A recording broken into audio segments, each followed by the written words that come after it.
దేవుని స్తోత్రం కలుగునుగాక. హల్లెలూయా, హల్లెలూయా, హల్లెలూయా. అందరూ లేచి నిలబడదాం. దేవుని యొక్క పరిశుద్ధ వాక్యాన్ని మనం చదువుదాం. పరిశుద్ధ గ్రంథముల నుండి దేవుని యొక్క వాక్యాన్ని మనం చదువుదాం. లూకాసు వార్త 23వ అధ్యాయము 31 నుంచి మనం చదువుదాం. 31, 32 వచనాలు మనం చదువుదాం. పరిశుద్ధ గ్రంథముల నుండి లూకాసు వార్త 23వ అధ్యాయము 31, 32 వచనాలు మనం చదువుదాం. చదవండి. వారు పశ్చిమ్రానుకే ఇలాగు చేసిన ఎడల ఎండిన దానికి ఏమి చేయుదురు అని చెప్పాను.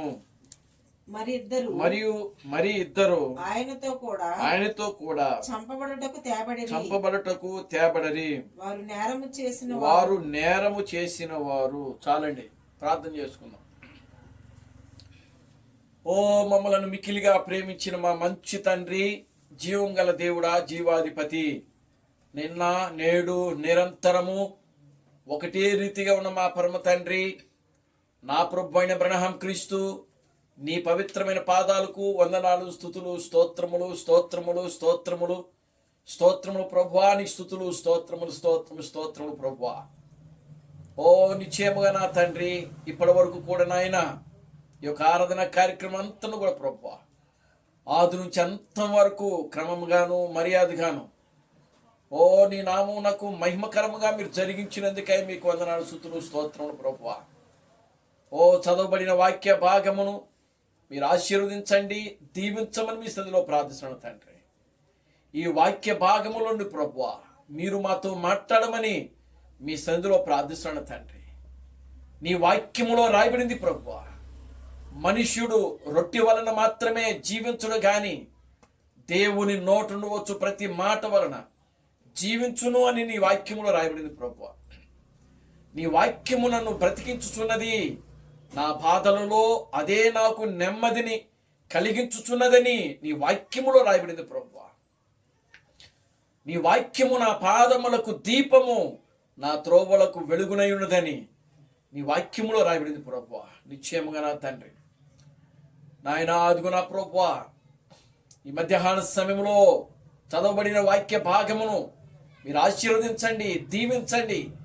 ఈ వాక్య భాగములోని ప్రభువా మీరు మాతో మాట్లాడండి నాయన. ఈ మధ్యాహ్న సమయంలో నీ వాక్యము ద్వారా మీరు మాతో మాట్లాడి మా ఆత్మీయ జీవితాలను మీరు బలపరిచి ముందుకు నడిపించమని మీ సన్నిధిలో ప్రార్థిస్తున్నాను తండ్రి. నీ వాక్యము ద్వారా నాయన మీరు మాతో మాట్లాడి ప్రభువా నాయన, అదిగో నా తండ్రి, మా యొక్క ఆత్మీయ జీవితాలను సరిచేయమని మీ సన్నిధిలో ప్రార్థిస్తున్నాను తండ్రి.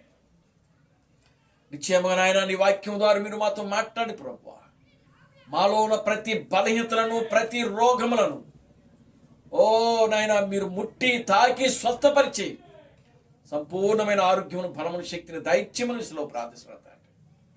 నిశ్చయముగా నా ప్రభువా నాయన నీ వాక్యము ద్వారా మీరు మాతో మాట్లాడండి, మీరు మమ్మల్ని బలపరచండి, ముందుకు నడిపించండి. ప్రతి విధమైన చీకటి కార్యములను, దెయ్యపు కార్యములను, దురాత్మ శక్తులను నా ప్రభు అయిన క్రీస్తు నామములో గద్దించిలైపరుస్తున్నాము తండ్రి. నీ వాక్యమునకు వ్యతిరేకముగా పనిచేయుచున్నట్టు నాయన ప్రతి చీకటి కార్యములను, దెయ్యపు కార్యములను, దురాత్మ శక్తులను నా ప్రభు అయిన క్రీస్తు నామములో గద్దించిలైపరుస్తున్నాను తండ్రి. మీరే మమ్మల్ని బలపరిచి ముందుకు నడిపించండి. అన్ని విషయాల్లో నీ కృపను దయచేయండి. సమస్త ఘనత మహిమలు మీరు తెచ్చుకోండి. జీవం కలిగిన నా ప్రభు అయిన క్రీస్తు బ్రహ్మను నీ సర్వశక్తి కలిగిన నామలో ప్రార్థించి స్తుతించి వేడుకొనుచున్నాము. ఆమేన్, ఆమేన్. అందరూ కూడా కూర్చోండి. దేవుని నామానికి మహిమ కలుగును గాక. హల్లెలూయా, ఆమేన్, హల్లెలూయా, హల్లెలూయా. మన ప్రభువును, రక్షకుడును, విమోచకుడైన ప్రభు అయిన బ్రహ్మ క్రీస్తు నామములో మీ అందరికీ నా వందనాలండి. అందరికీ వందనాలు. దేవుడు గడిచిన ఆదివారం నుంచి నేటి ఆదివారపు ఆరాధన కార్యక్రమం వరకు కూడా దేవుడు మనలను కాపాడి, మనను రక్షించి, మనను బ్రతికించి, మనలను ఆయన సజీవ లెక్కలో ఉంచుతున్నాడు. దేవునామానికి మహిమ కలుగుగా. హల్లెలూయా. ఎంతో మందికి లేనటువంటి గొప్ప భాగ్యమును దేవుడు మనకు అనుగ్రహిస్తా ఉన్నాడు. ఆమేన్. హల్లెలూయా. ఈ దినమును చూడలేక, ఈ గడియను చూడలేక అనేక మంది బిడ్డలు ప్రియులారా మరణించారు. అనేక మంది ప్రియులారా బలహీనతలతో, రోగాలతో హాస్పిటల్లో ఉంటున్నారు.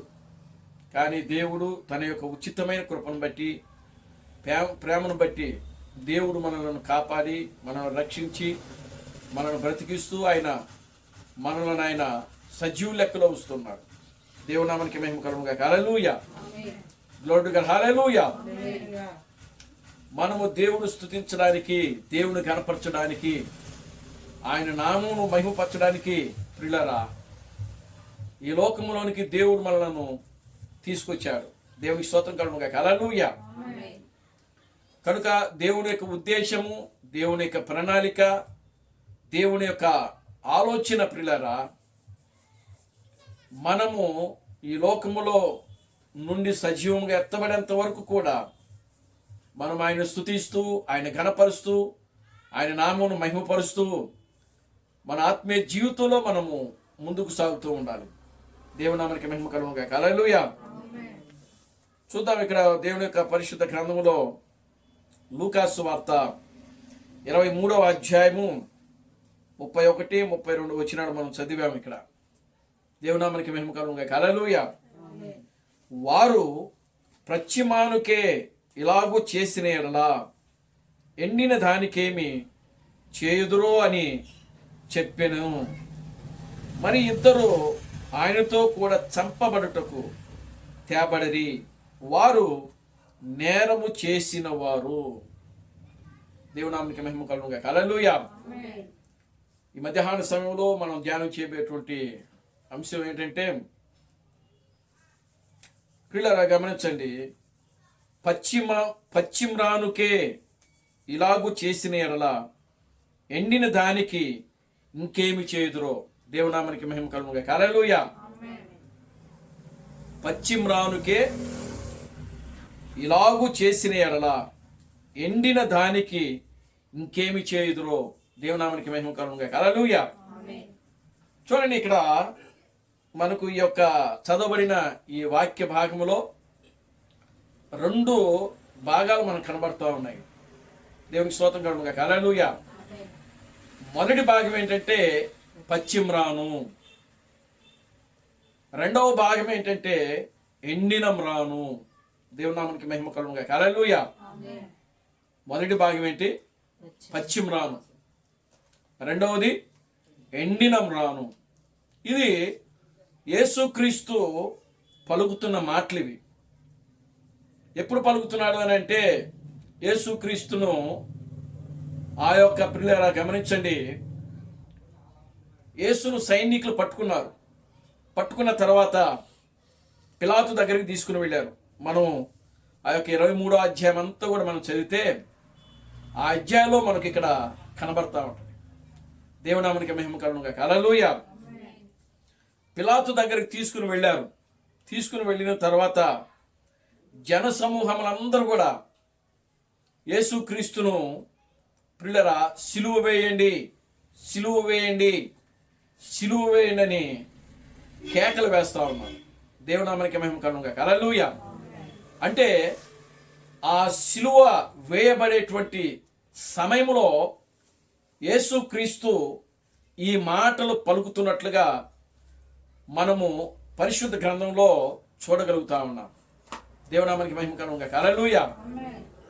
యేసుక్రీస్తును సైనికులు పట్టుకున్నారు. ఆ యొక్క గెత్సెమనే తోటలో పట్టుకున్నారు. పట్టుకుని పిలాతు దగ్గరికి తీసుకుని వచ్చారు. దేనికోసము? తీర్పు కోసము. దేవునికి స్తోత్రం కలుగుగా. హల్లెలూయా. కనుక అక్కడున్న శాస్త్రులు, ధర్మశాస్త్ర ఉపదేశకులు, పరిచయులు వీళ్ళందరూ కూడా యేసు మీద నేరములు మోపారు. దేవునామానికి మహిమ కలుగుగా. హల్లెలూయా. ఏమి నేరాలు మోపుతున్నారు అనంటే చూడండి, 23వ అధ్యాయం మనం చదువుతాం. 23వ అధ్యాయం మొదటి నుంచి అంతటా వారందరూ లేచి ఆయనను పిలాతు నొద్దకు తీసుకుని పోయి ఇతడు మా జనమును తిరగబడి ప్రేరేపించుచు కైసరునకు పన్నీయవద్దని తానే క్రీస్తును ఒక రాజునని చెప్పగా మేము వింటిమని ఆయన మీద నేరము మోపిరి. దేవునికి స్తోత్రం కలుగును గాక. హల్లెలూయా, ఆమేన్, హల్లెలూయా. కనుక చూడండి, ఈ యొక్క యేసును ప్రియులారా గమనించండి. వారు సైనికులు పట్టుకున్న తర్వాత మనం 22వ అధ్యాయము 23వ అధ్యాయము మనం గమనిస్తే యేసును గురించే మనకు రాయబడతా ఉంటుంది ఇక్కడ. దేవునికి స్తోత్రం కలుగును గాక. హల్లెలూయా, గ్లోరీ టు గాడ్, హల్లెలూయా. చూడండి ప్రియులారా గమనించండి, యేసును వాళ్ళు అప్పగించారు, పిలాతు దగ్గరికి అప్పగించారు. పిలాతు మొదటిగా ఏం చేశారంటే, ఈయన మీద నాకు ఏ నేరము కనబడలేదు అని చెప్పి మొదటిగా ఆయన తీర్పు ఇచ్చాడు. దేవుని స్తోత్రం కలుగును గాక. హల్లెలూయా, ఆమేన్, హల్లెలూయా. మొదటిగా తీర్పిచ్చాడు. కనుక ఆ తీర్పులో యేసుకు ఆయన ఏం చేశాడంటే శిక్ష విధించాడు. ఆ మొదటి శిక్ష ఏంటంటే 40 కొరడా దెబ్బలు, ఒకటి తక్కువ 39 కొరడా దెబ్బలు కొట్టారు. దేవునామానికి మహిమ కలుగును గాక. హల్లెలూయా. ఇది మనకి ఎక్కడ కనబడుతుందంటే చూడండి, 22వ అధ్యాయము 22వ అధ్యాయంలో మనకు కనబడుతూ ఉంటుంది.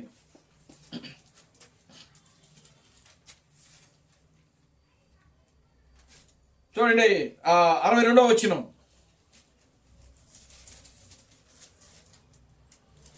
లేదా 66 నుంచి చదవండి, 62 నుంచి చదవండి.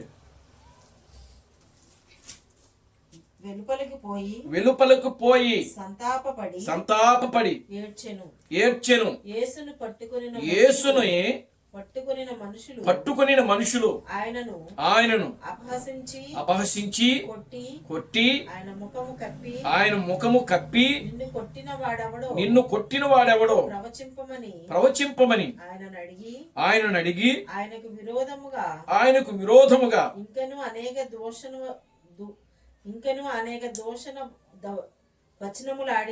ఇంకను అనేక దోషముల వచనములు ఆడిరి.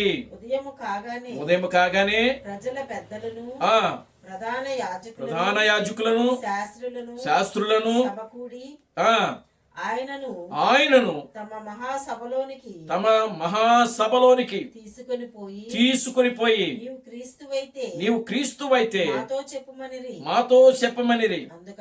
అందుకైన నేను మీతో చెప్పిన ఎడల మీరు నమ్మరు. దేవునామానికి మహిమ కలుగును.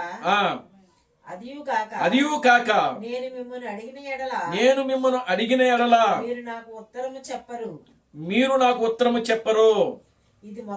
ఇది మొదలుకొని మనిషి కుమారుడు మహత్యము గల దేవుని కుడిపార్శ్వమున ఆసీనుడగునని వారితో చెప్పెను. అందుకు వారందరూ అట్లయితే నీవు దేవుని కుమారుడువా అని అడుగగా ఆయన మీరన్నట్లు నేనే ఆయననని అని వారితో చెప్పెను. అందుకు వారు మనకి ఇంకా సాక్షులతో పని ఏమి, మనము అతని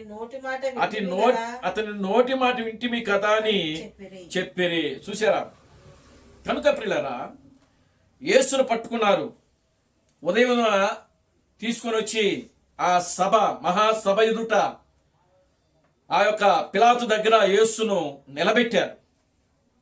నిలబెట్టిన తరువాత ప్రియులారా గమనించండి, ఆ యొక్క శాస్త్రులు, పరిశీలు, ధర్మశాస్త్రోపదేశకులు, ప్రధాన యాజకుడు వీళ్ళందరూ కూడా ఆ సభకు వచ్చారు. దేవునామానికి మహిమ కలుగును గాక. హల్లెలూయా. అంతకుముందే యేసును వాళ్ళు ఆ యొక్క గదిలో పెట్టి ఆయన కొట్టారు. కొట్టి ఏం చేసినారు? అపహాస్యం చేశారు, హేళన చేశారు, దూషించారు. దూషించి ఏం చెప్తున్నారు? నీవు క్రీస్తువు కదా, నీవు క్రీస్తువు కదా, నిన్ను కొట్టిన వాడెవడో ప్రవచింపమని ఆయనను అడిగిరి. చూసారా? ఇవి రెండు భాగాలు. మొదటిది ఏమిటి? ఏమని చెప్పాను? పచ్చిమ్రాను. రెండవది ఎండిన మ్రాను. చూడండి, ఈ యొక్క రెండు భాగాలు కూడా, ఇది మొదటి రాకడకు సూచనగా ఉన్నది. రెండవది ఎండిన మ్రాను రెండవ రాకడకు సూచనగా ఉన్నది. దేవుని నామమునకి మహిమ కలుగును గాక. హల్లెలూయా. యేసుక్రీస్తు ప్రవచించినటువంటి ప్రవచనం ఇది. ఆయన ప్రవచించాడు. ఏమని ప్రవచించాడు? పచ్చిమ్రానుకే ఈ విధంగా చేర్చున్నారు, ఇక ఎండిన మ్రానుకి ఇంకేమి చేదురో అని ప్రవచించాడు ఆయన. దేవుని నామమునకి మహిమ కలుగును గాక. హల్లెలూయా. కనుక ఇప్పుడు చూడండి, యేసును పట్టుకునే పిలాతు దగ్గరికి తీసుకుని వెళ్ళారు. పిలాతు దగ్గర అడిగారు వాళ్ళు. ప్రధాన యాజకుడు అడిగాడు. ఏమని అడిగాడు? నీవు క్రీస్తువైన యెడల మాతో చెప్పు అని అడిగారు. దేవునికి స్తోత్రం కలుగును గాక. హల్లెలూయా. అప్పుడు యేసు ఏమంటున్నాడంటే, నేను చెప్పినను మీరు నమ్మరు అని అడిగారు. దేవుని నామమునకి మహిమ కలుగును గాక. హల్లెలూయా. కనుక నేను చెప్పినను మీరు నమ్మరు అని చెప్తున్నాడు ఆయన. దేవుని నామమునకి మహిమ కలుగును గాక. హల్లెలూయా. అదియు కాక నేను మిమ్మల్ని అడిగిన యెడల మీరు నాకు ఉత్తరము చెప్పరు. ఇది మొదలుకొని మనిషి కుమారుడు మహత్యము గల దేవుని కుడిపార్శ్వమున ఆసీనుడగునని మీతో వారితో చెప్పాను. అట్లయితే నువ్వు దేవుని కుమారుడు అని మళ్ళా అడిగారు వాళ్ళు. మొదట ఏమని అడిగారు? నీవు క్రీస్తువైతే మాతో చెప్పు అని అడిగారు. నేను చెప్పినను మీరు నమ్మరని యేసుక్రీస్తు చెప్పారు. రెండవది ఏమంటున్నాడు ఆయన? నీవు దేవుని కుమారుడు అని అడిగారు మళ్ళా. ఎవరు? ప్రధాన యాజకుడు. అడిగినప్పుడు అవును నీవన్నట్టే నేను దేవుని కుమారుడినే అని చెప్పాడు. అప్పుడు ఎంబంటే ప్రధాన యాజకుడు ఏమన్నాడు తెలుసా? ఇక మనకు ఎవరు సాక్ష్యములు అవసరము లేదు, ఇప్పుడే మీరే ఆయన నోటమిటి విన్నారు కదా, నేనే దేవుని కుమారుడను, నేనే క్రీస్తునని చెప్పి ప్రజల్లో ఏం చేస్తున్నాడంటే గొప్ప అల్లరి పుట్టిస్తున్నాడు, గొప్ప అల్లరి పుట్టిస్తున్నాడని చెప్పి ఆయన మీద ఏం చేశారంట? నేరములు మోపిరి. దేవుని నామమునకి మహిమ కలుగును గాక. హల్లెలూయా. Glory to God. హల్లెలూయా. కనుక ఇంక మనకు సాక్ష్యములతో పని లేదు. ఇంక మనం ఎవరిని అడగవలసిన పని కూడా లేదు, ఎవరి సలహా తీసుకోవాల్సిన పని లేదు, ఎవరిని మనము సంప్రదించాల్సిన అవసరము లేదు. కనుక ఆయన నోటి మాటను బట్టి ఆయనకు మనం ఏం చేయాలి? ఇప్పుడు తీర్పు తీర్చాలి. ఆయన ఇచ్చిన ఆ యొక్క సమాధానాన్ని బట్టి మనము తీర్పు తీర్చాలి. దేవుని నామమునకి మహిమ కలుగును గాక. హల్లెలూయా. Glory to God. హల్లెలూయా. అప్పుడు 23వ అధ్యాయం మొదటి వచనం. అంతటా వారందరూ లేచి ఆయన పిలాతు నొద్దకు తీసుకుని పోయి, ఇతడు మా జనమును తిరగబడ ప్రేరేపించుచు కైసరునకు పన్నియొద్దనియు తానే క్రీస్తునని ఒక రాజునని చెప్పగా మేము వింటిమని ఆయన మీద నేరము మోపి.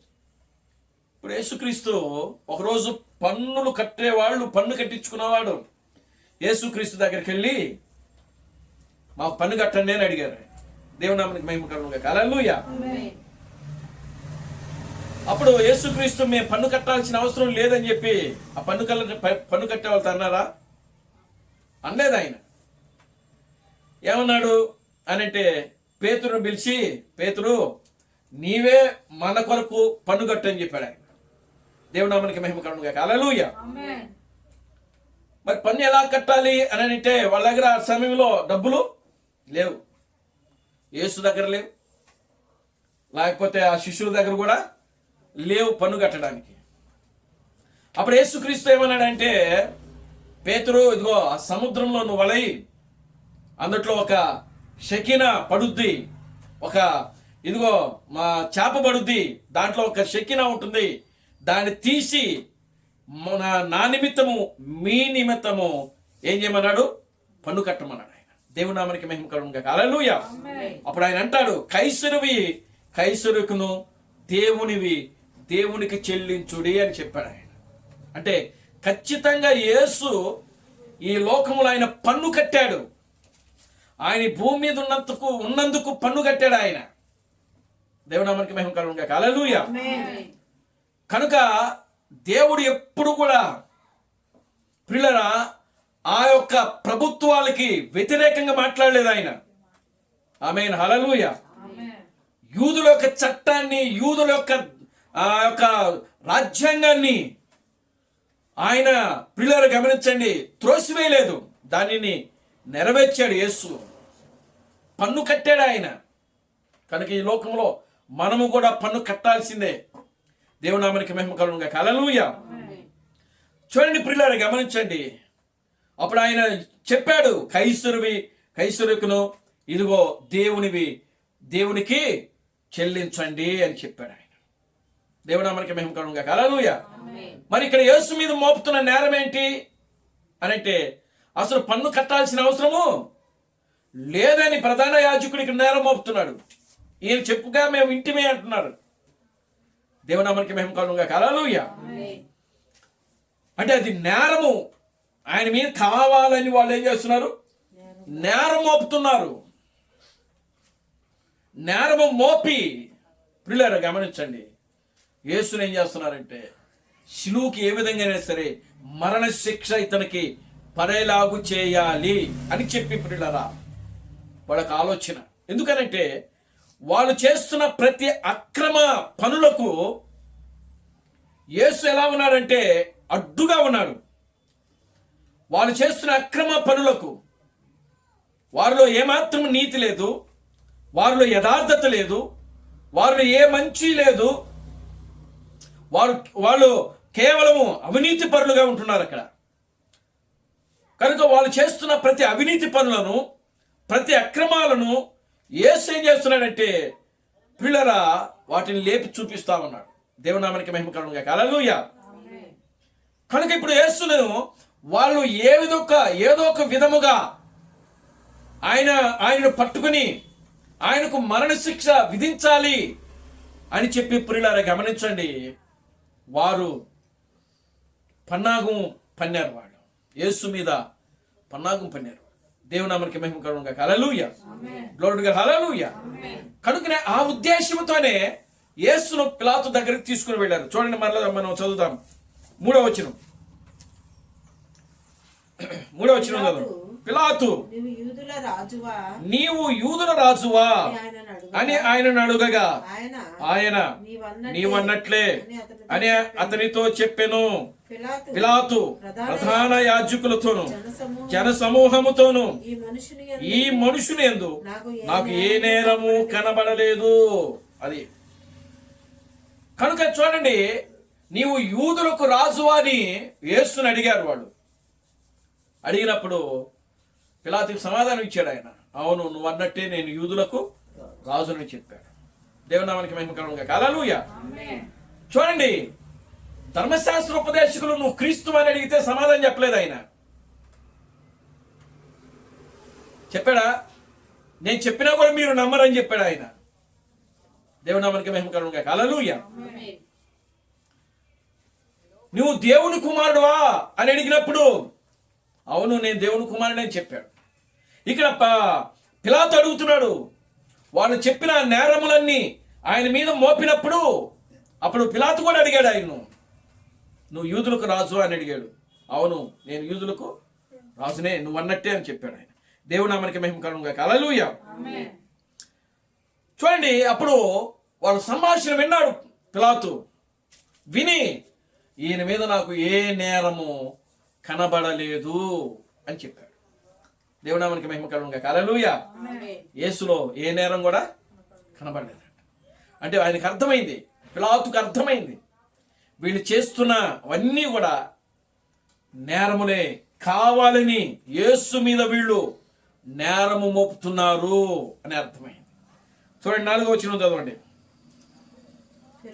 పిలాతు ప్రధాన యాజకునితోను జనసమూహముతోను ఈ మనుషుని యందు నాకు ఏ నేరము కనబడలేదు.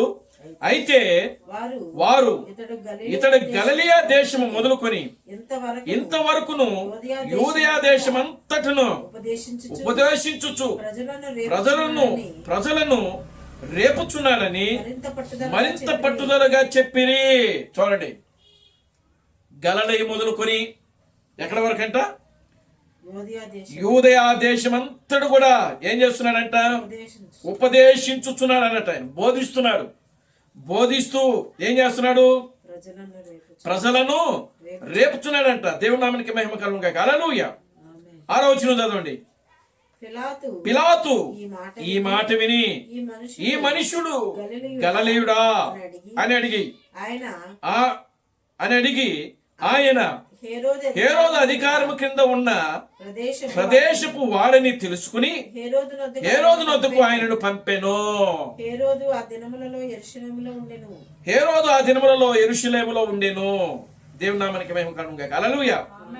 ఎప్పుడైతే ఈ ప్రధాన యాజకుడు ఈ మనుషుడు గలిలయ మొదలుకొని యూదయ దేశమంతా కూడా ఉపదేశించుచున్నాడు అని చెప్పాడు, వెంటనే పిలాతు ఏమన్నాడు? అయితే ఇతను ఆ గలిలయుడు అయితే ఎవరి దగ్గరికి తీసుకెళ్ళాలి? మీరు తీర్పు కోసము హేరోదు దగ్గరికి తీసుకెళ్ళాలి.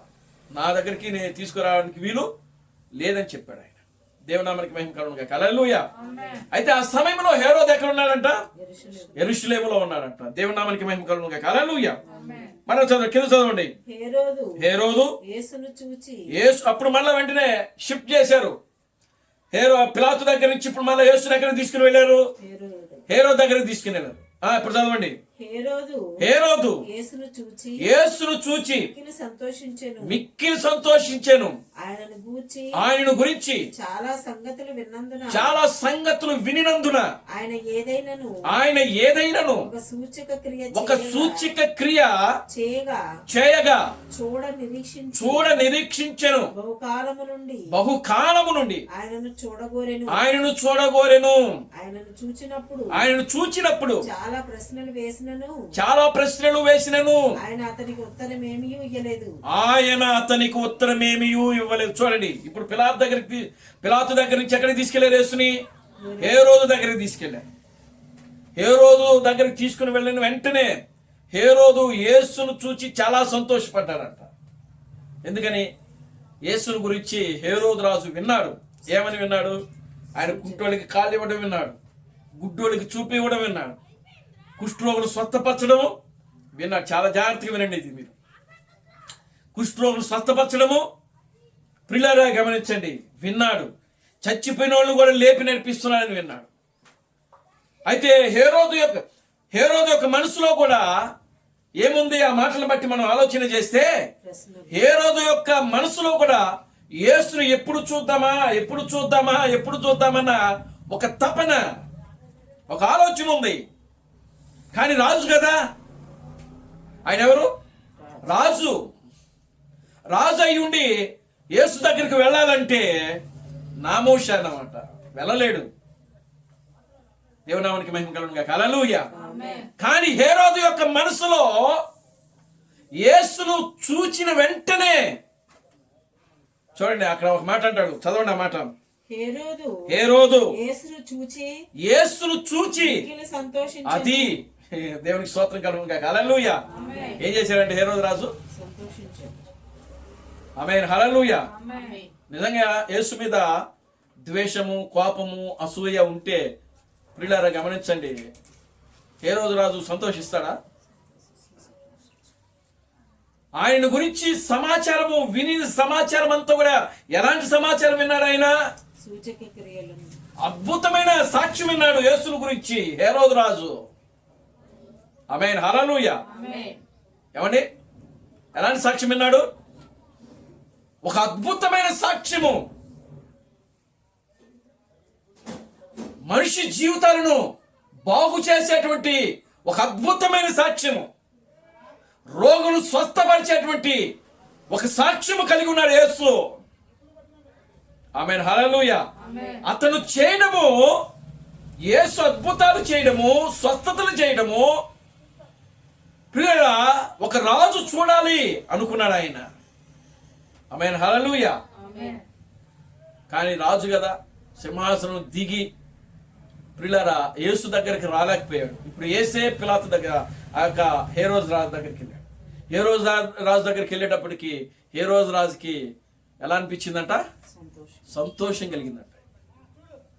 దేవుని నామమునకి మహిమ కలుగును గాక. హల్లెలూయా, గ్లోరీ టు గాడ్, హల్లెలూయా, హల్లెలూయా.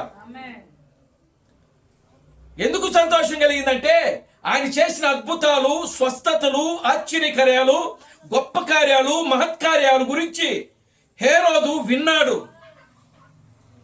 అప్పుడు అడిగాడు ఆయన్ని, అయ్యా ఇదిగో నా ముందు ఒక సూచక్రియ చేయి, నేను విడిచిపెట్టేస్తాను అన్నాడు. దేవునామానికి మహిమ కలుగును గాక. హల్లెలూయా. చదవండి అక్కడి నుంచి. ఆయనను చూచినప్పుడు చాలా ప్రశ్నలు వేసినను ఆయన అతనికి ఉత్తరమేమీ ఇయ్యలేదు. ఆయన అతనికి ఉత్తరమేమి, నోరు కూడా తెరవాల. దేవునామానికి మహిమ కలుగును గాక. హల్లెలూయా. ఎందుకు నోరు తెరవాలని చెప్పండి. హేరోదు రాజు యేసుకి అనేక ప్రశ్నలు వేశాడంట. ఏమండి? అనేక ప్రశ్నలు ఆయనను అడిగినను ఆయన ఒక్కదానికి కూడా సమాధానం చెప్పలా. ఒక్కదానికి కూడా నోరు తెరవలేదు. ఎందుకు?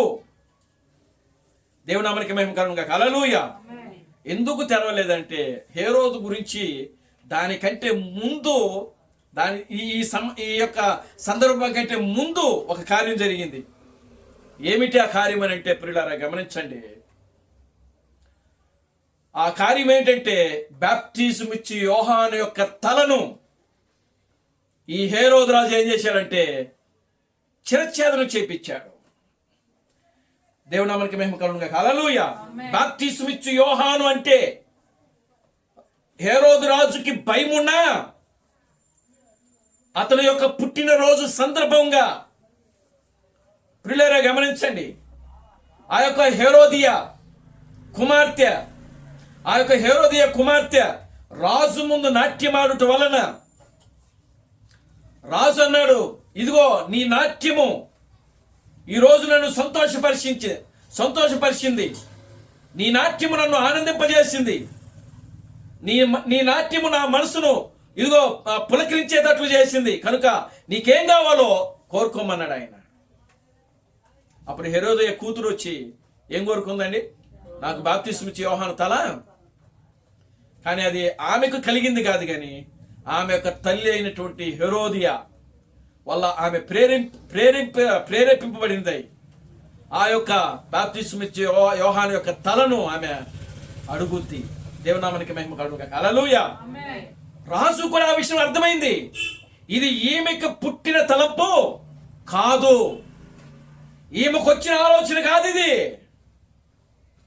నిజంగా చూడండి, ఒక యవన స్త్రీ ఉందనుకోండి, నిజంగా ఒక మనిషి తల తెచ్చుకుంటే ఆమె ఏం చేసుకుంటుంది? ఏమండి? ఆమెకి ఏవో కొన్ని కోరికలు ఉంటాయి, ఆలోచనలు ఉంటాయి. ఆలోచన ప్రకారం ఆమె కోరుకుంటుంది. దేవునామానికి మహిమ కలుగును గాక. హల్లెలూయా. కానీ ఎవరు ఊహించినటువంటి కార్యము, ఎవరు ఊహించినటువంటి కోరిక ఆ యొక్క హేరోదు యొక్క కూతురు అడిగింది. ఆమేన్, హల్లెలూయా.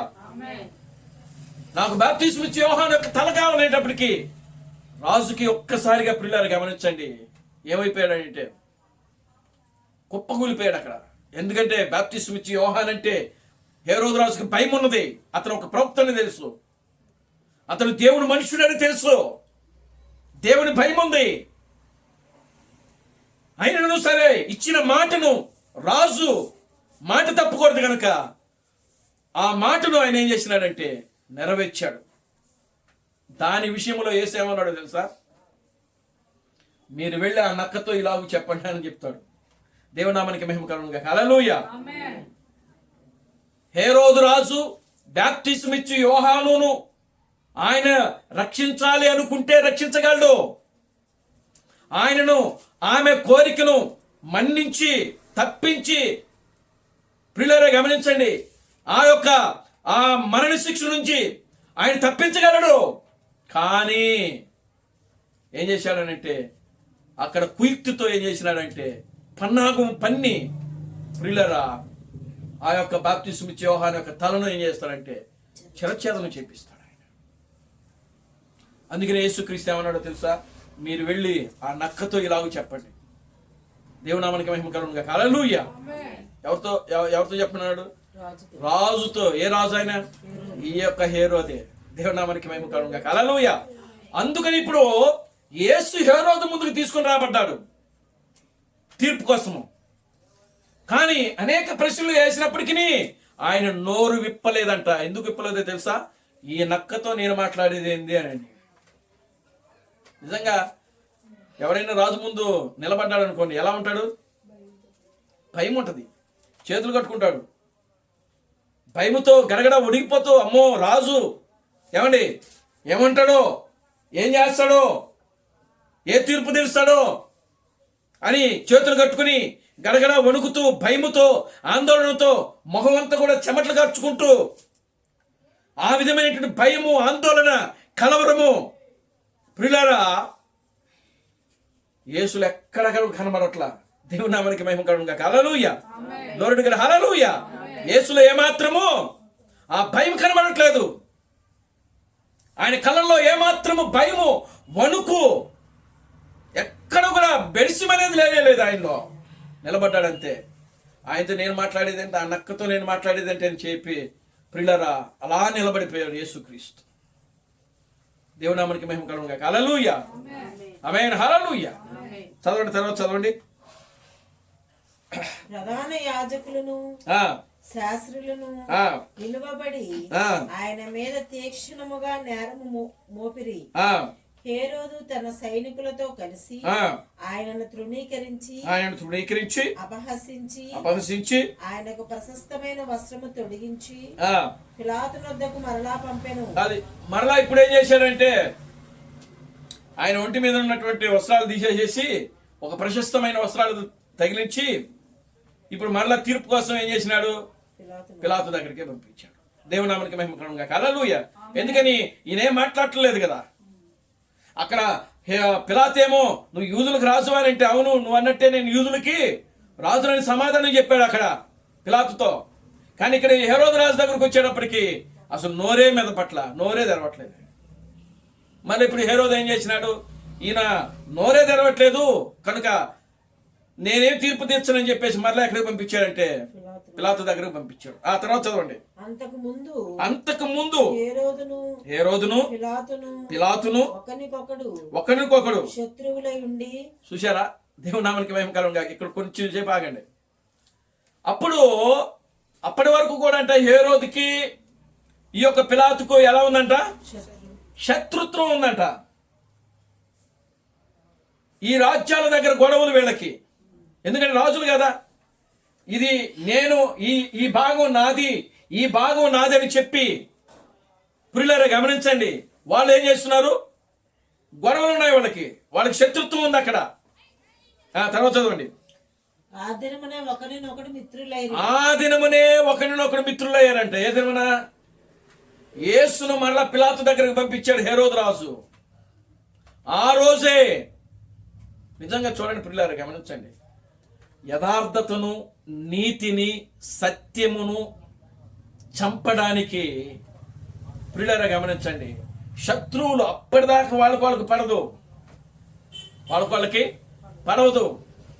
కానీ ప్రియులారా గమనించండి, ఈ ఒక్క వ్యక్తి ఇద్దరికి శత్రువుగా ఉన్నాడు అనుకోండి, అప్పుడు ఈ శత్రువులు వీళ్ళిద్దరు ఏమైపోతారంటే మిత్రులు అయిపోతారు.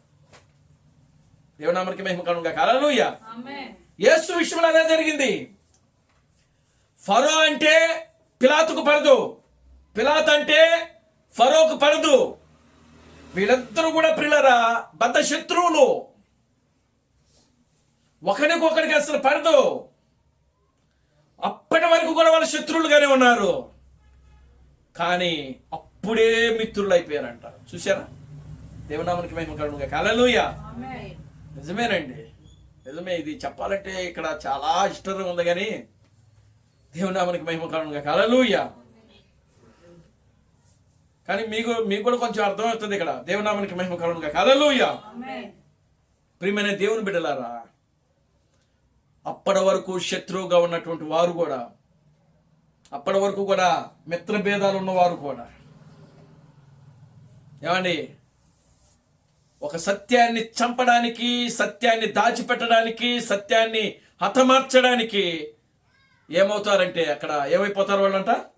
మిత్రులుగా. ఇప్పుడు హేరోదు, పిలాతు వీళ్ళందరూ కూడా అప్పటి వరకు బద్ధ శత్రువులు అయ్యింది. యేసును చంపడానికి అక్కడ ఏమయ్యారంటే మిత్రులుగా మారిపోయారు. తర్వాత చదవండి, కింద చదవండి. అంతట పిలాతు ప్రధాన యాజకులను అధికారులను ప్రజలను పిలిపించి ప్రజలు తిరగబడినట్లు చేయుచున్నాడని, మీరు ఈ మనుషుని నా యొద్దకు తెచ్చితిరే, ఇదిగో నేను మీదుట ఇతనిని విమర్శింపగా మీరు అతని మీద నేరము మోపిన నేరములలో ఒక్కటేను నాకు కనబడలేదే. ఇది రెండోసారి మళ్ళా పిలాతు దగ్గర తీసుకొచ్చాడు కదా. మొదటిసారి ఏమన్నాడు?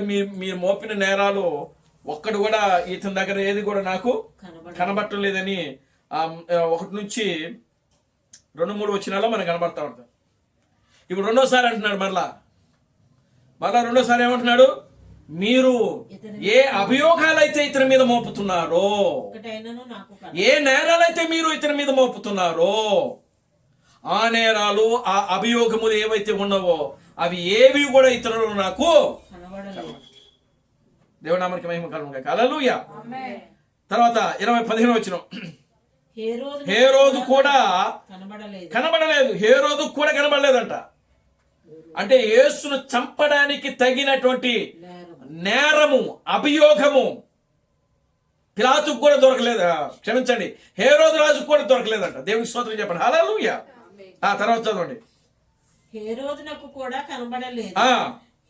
హేరోదు అతని మా యొద్దకు తిరిగి పంపెను కదా, ఇదిగో మరణమునకు తగినది ఏదియు ఇతడు చేయలేదు, కాబట్టి నేను ఇతనిని శిక్షించి విడుదల చేదునని వారితో చెప్పగా, వారందరూ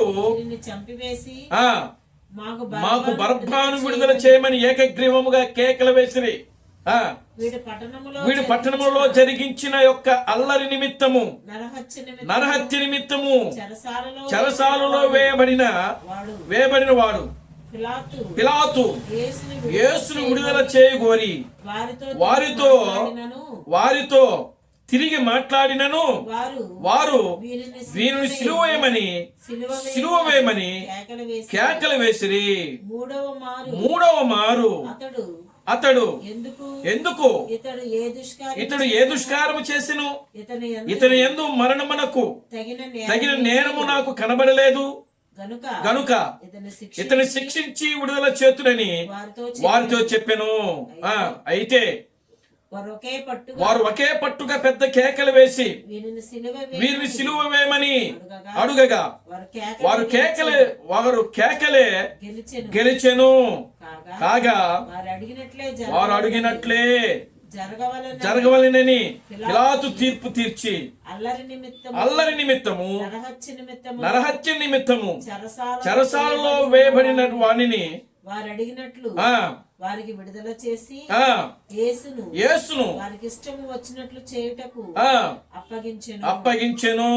దేవుని నామానికి మహిమ కలుగును గాక. హల్లెలూయా. Glory to God. హల్లెలూయా. ఇదండి.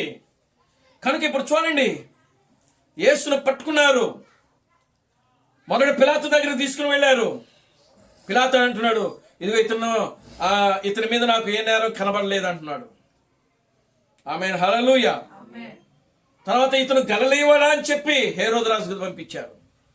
హేరోదు రాజు కూడా అతని దగ్గర మరణ శిక్ష వేయుటకు తగినటువంటి కారణము, నేరము, అభియోగములు అతనిలో కూడా కనబడలేదని హేరోదు రాజు కూడా చెప్తున్నాడు ఇక్కడ. కనుక ఇప్పుడు హేరోదు చూడండి, పిలాతు తన సాయశక్తులుగా అక్కడ యేసును తప్పించడానికి ప్రయత్నం చేస్తా ఉన్నాడు ఇక్కడ. కానీ పిలాతు కూడా ఏం చేసినాడంటే ప్రజల మాటకే సమ్మతించి ఆయన చేతులు కడుక్కుంటాడు. కింద చదవండి తర్వాత. గొప్ప జనసమూహమును ఆ ఆయనను గూర్చి 26వ వచనం. వారు ఆయనను తీసుకొని పోవచ్చుండగా. ఎన్నో వచనం చదువుతున్నారు మీరు? 26. ఆ వారు ఆయనను తీసుకొని పోవచ్చుండగా పల్లెటూరు నుండి వచ్చుచున్న కురేనీయుడైన సీమోనును ఒకని పట్టుకొని ఆ యేసు వెంట సిలువను మోయుటకు అతని మీద దానిని పెట్టిరి. దేవుని నామమునకి మహిమ కలుగును గాక. హల్లెలూయా. ఆమేన్. Glory to God. హల్లెలూయా. చూడండి ప్రియమైన దేవుని బిడ్డలారా, గమనించండి. వారు యేసుకు ముందు చేసిన శిక్ష ఏంటంటే ప్రియులారా, 40 కొరడా దెబ్బలు, ఒకటి తక్కువ 40 కొరడా దెబ్బలు కొట్టారు. రూములో తీసుకెళ్లారు. ఒక బందీగా బంధించారు ఆయన. ఇదంతా 22వ అధ్యాయంలో ఉంటుంది. చూడండి, పిడుగుదలతో కుట్టారు. ఆ యొక్క సైనికులు నోటమిట మొహం మీద ఊశారు వాళ్ళు.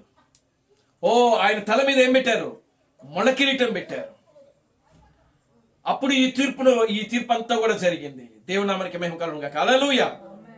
ఆ తీర్పులోనే యేసుక్రీస్తు శిలువను మోస్తా ఉన్నాడు. ఆయన పిలాతు చేతులు కడుక్కున్నాడు. ఆయన ఈ నేరము నా మీద నా పిల్లల మీద ఉండకుండును గాక అని చెప్పి ఏం చేసినాడు? ఆయన చేతులు కడుక్కున్నాడు.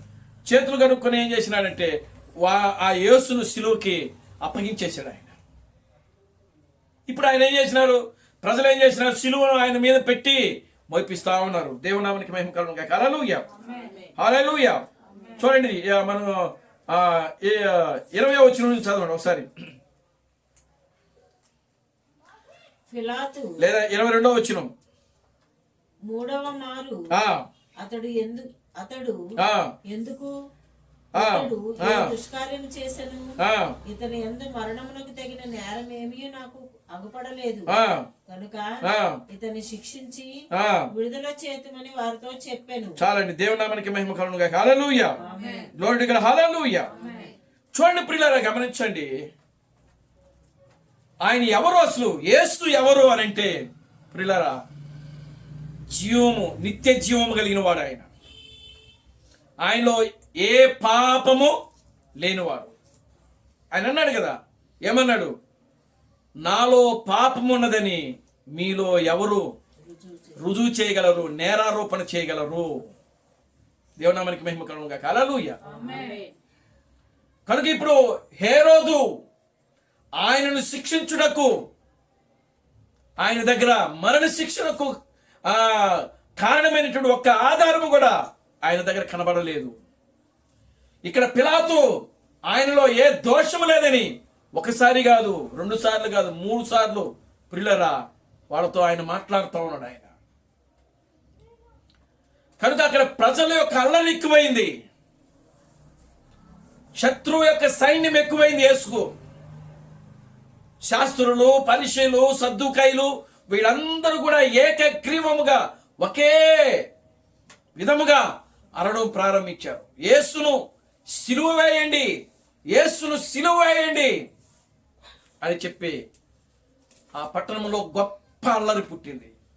నరహంతకుడు, ఏమండి, నరహంతకుడు అయినటువంటి ప్రజలు శిక్షించబడ్డకు కారణమైనటువంటి వ్యక్తి, గొడవలు చేసేటువంటి వ్యక్తి, అల్లరి చేసేటువంటి వ్యక్తి, నరహంతకుడైనటువంటి ఆ యొక్క బరబ్బా యేసు ముందుకు తీసుకొని రాబడ్డాడు ఆయన.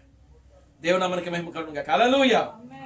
ఒకరోజు ఇదే బరబ్బా యేసు దగ్గరకు వచ్చి ఏమడిగాడు? బరబ్బా, ఇదిగో నీవు నాతో చేతులు కలుపు, నీవు నాతో చేతులు కలుపు, మనిద్దరము యూదావారమే కనుక మనము ఆ యొక్క రోమ సామ్రాజ్యాన్ని పతనము చేసి మన యొక్క సామ్రాజ్యాన్ని మనం స్థాపిద్దామని చెప్పి నువ్వు నాతో చేతులు కలిపితే ఇదిగో నీ దగ్గర జ్ఞానం ఉంది, బుద్ధివాక్యం ఉంది, జ్ఞానవాక్యం ఉంది, నా దగ్గర కత్తి ఉందని చెప్పి యేసుతో చేతులు కలపమంటాడు. కానీ యేసు ఏమంటున్నాడు అక్కడ? బరబ్బతో అంటున్నాడు, బరబ్బా అవసరమైతే నీ కోసం మరణిస్తేనే గాని నీతో నేను చేతులు కలపను. దేవుని నామమునకి మహిమ కలుగును గాక. హల్లెలూయా. అప్పుడు ఆ రోజున ఆ యొక్క సైనికులంతా కూడా, శాస్త్రులు, పరిశీలు, సద్దుకాయలు, వాళ్ళ యొక్క జనమంతా కూడా యేసును సిలువేయండి, యేసును సిలువేయండి, యేసును సిలువేయండి అని ఆ పిలాతు ఈ బరబ్బని విడిచిపెట్టి యేసును వాళ్ళకి అప్పగిస్తే బరబ్బా హృదయం, ప్రియమైన దేవుని బిడ్డలారా, ఆయన మనసు మారిపోయింది. దేవునామానికి మహిమ కలుగును గాక. హల్లెలూయా. ఒక నరహంతకుడు, ప్రజల్ని అవమాన పాలు చేసేటువంటి వ్యక్తి, దూషించే వ్యక్తి, అపహసించేటువంటి వ్యక్తి బరబ్బను ఆ సమయంలో ఎప్పుడైతే పిలాతు విడుదల చేశాడో, పిల్లలు గమనించండి, బరబ్బాకు యేసన్న మాటలు గుర్తొచ్చాయి. ఏంటా మాటలు? ఏమన్నాడు ఆయన? అవసరమైతే నీ గురించి నేను మరణిస్తానే కానీ నీతో నేను చేతులు కలపను. దేవునామానికి మహిమ కలుగును గాక. హల్లెలూయా. చూడండి ప్రియమైన దేవుని బిడ్డలారా, ఆయనను అక్కడ పరిణిస్తున్నటువంటి చిత్రహింసలో ఆయన కాళ్ళకు చెప్పులు తీసేసేసారు, భారమైన శిలువను పెట్టారు, ఆయన మీద పెట్టి మోస్తున్నాడు. ఆ యెరూషలేము వీధులలో యేసు శిలువను మోస్తా ఉన్నాడు. రాళ్ళు గుచ్చుకుంటున్నాయి ఆయన యొక్క పాదాలకి, ముళ్ళు గుచ్చుకుంటున్నాయి ఆయన పాదాలకు.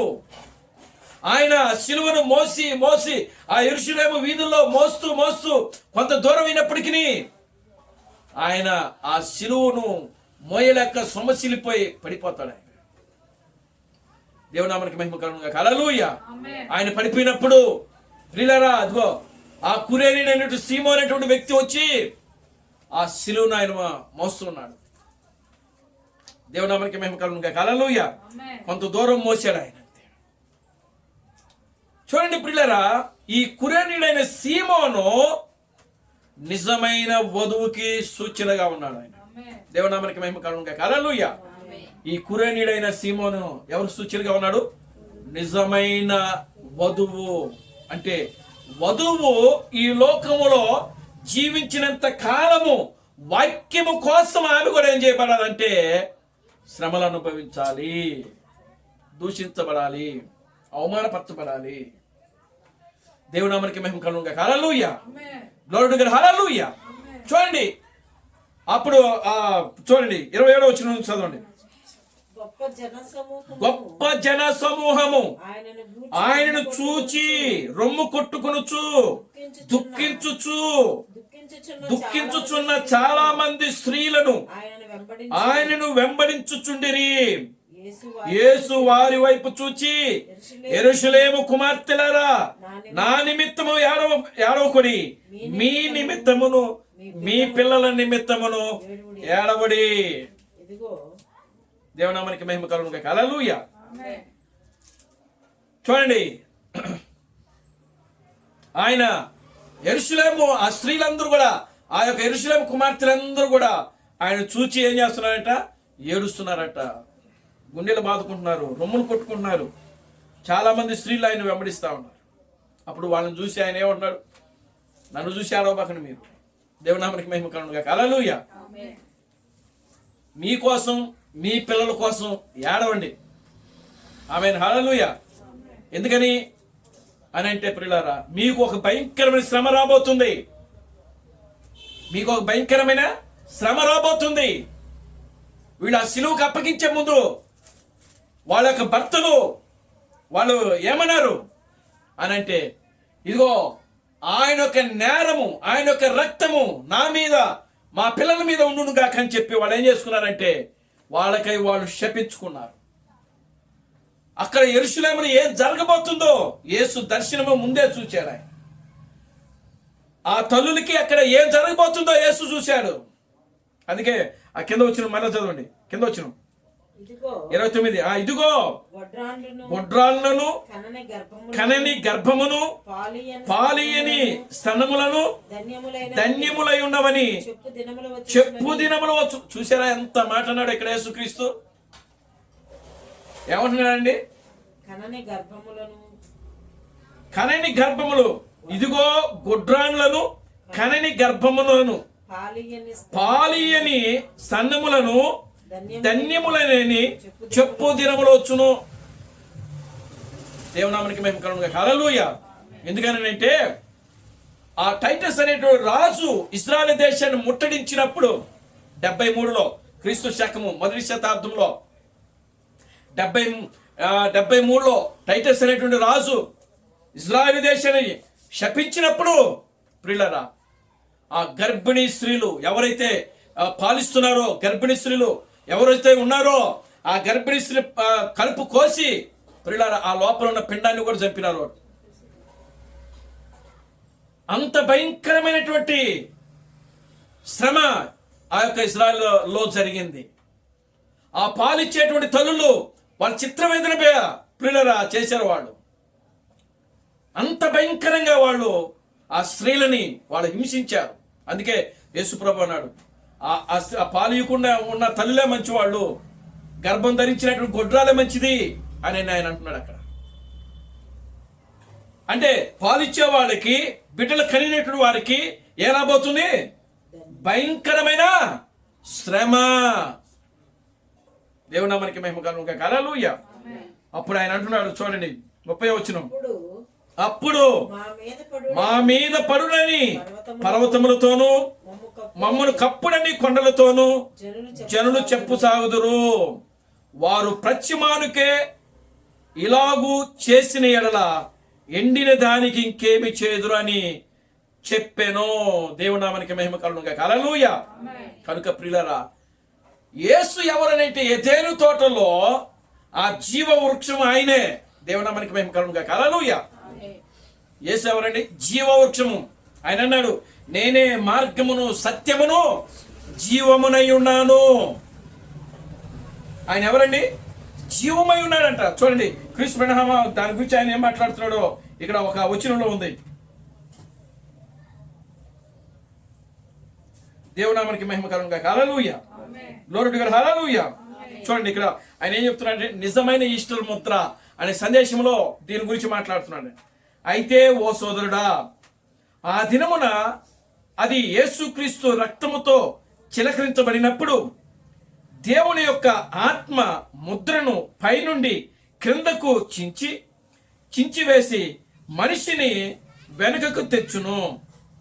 దేవుని యొక్క సన్నిధి నుండి అది మనిషిని దూరముగా ఉంచితే ఆయన అతనిని షకీనా మహిమకు దేవుని సన్నిధిలోనికి అతనిని తిరిగి తెచ్చును. అది ఆయన మరణము ద్వారా జీవమై ఉన్నది. దేవునామానికి మహిమ కలుగును గాక. హల్లెలూయా. ఆయన మరణము ద్వారా అది ఆ వ్యక్తికి ఏమై ఉన్నదంట? జీవమై ఉన్నదంట. దేవునామానికి మహిమ కలుగును గాక. హల్లెలూయా. యేసు అన్నాడు చూడండి, యేసు ఏమన్నాడు? వారు పశ్చిమానికే ఇది చేసినప్పుడు ఎండిన దానికి ఇంకేమి చేస్తారు? దానిని వారు ఆయనకు చేసినప్పుడు ఆయన జీవముతో ఉన్న పచ్చని చెట్టు అయి ఉన్నాడు.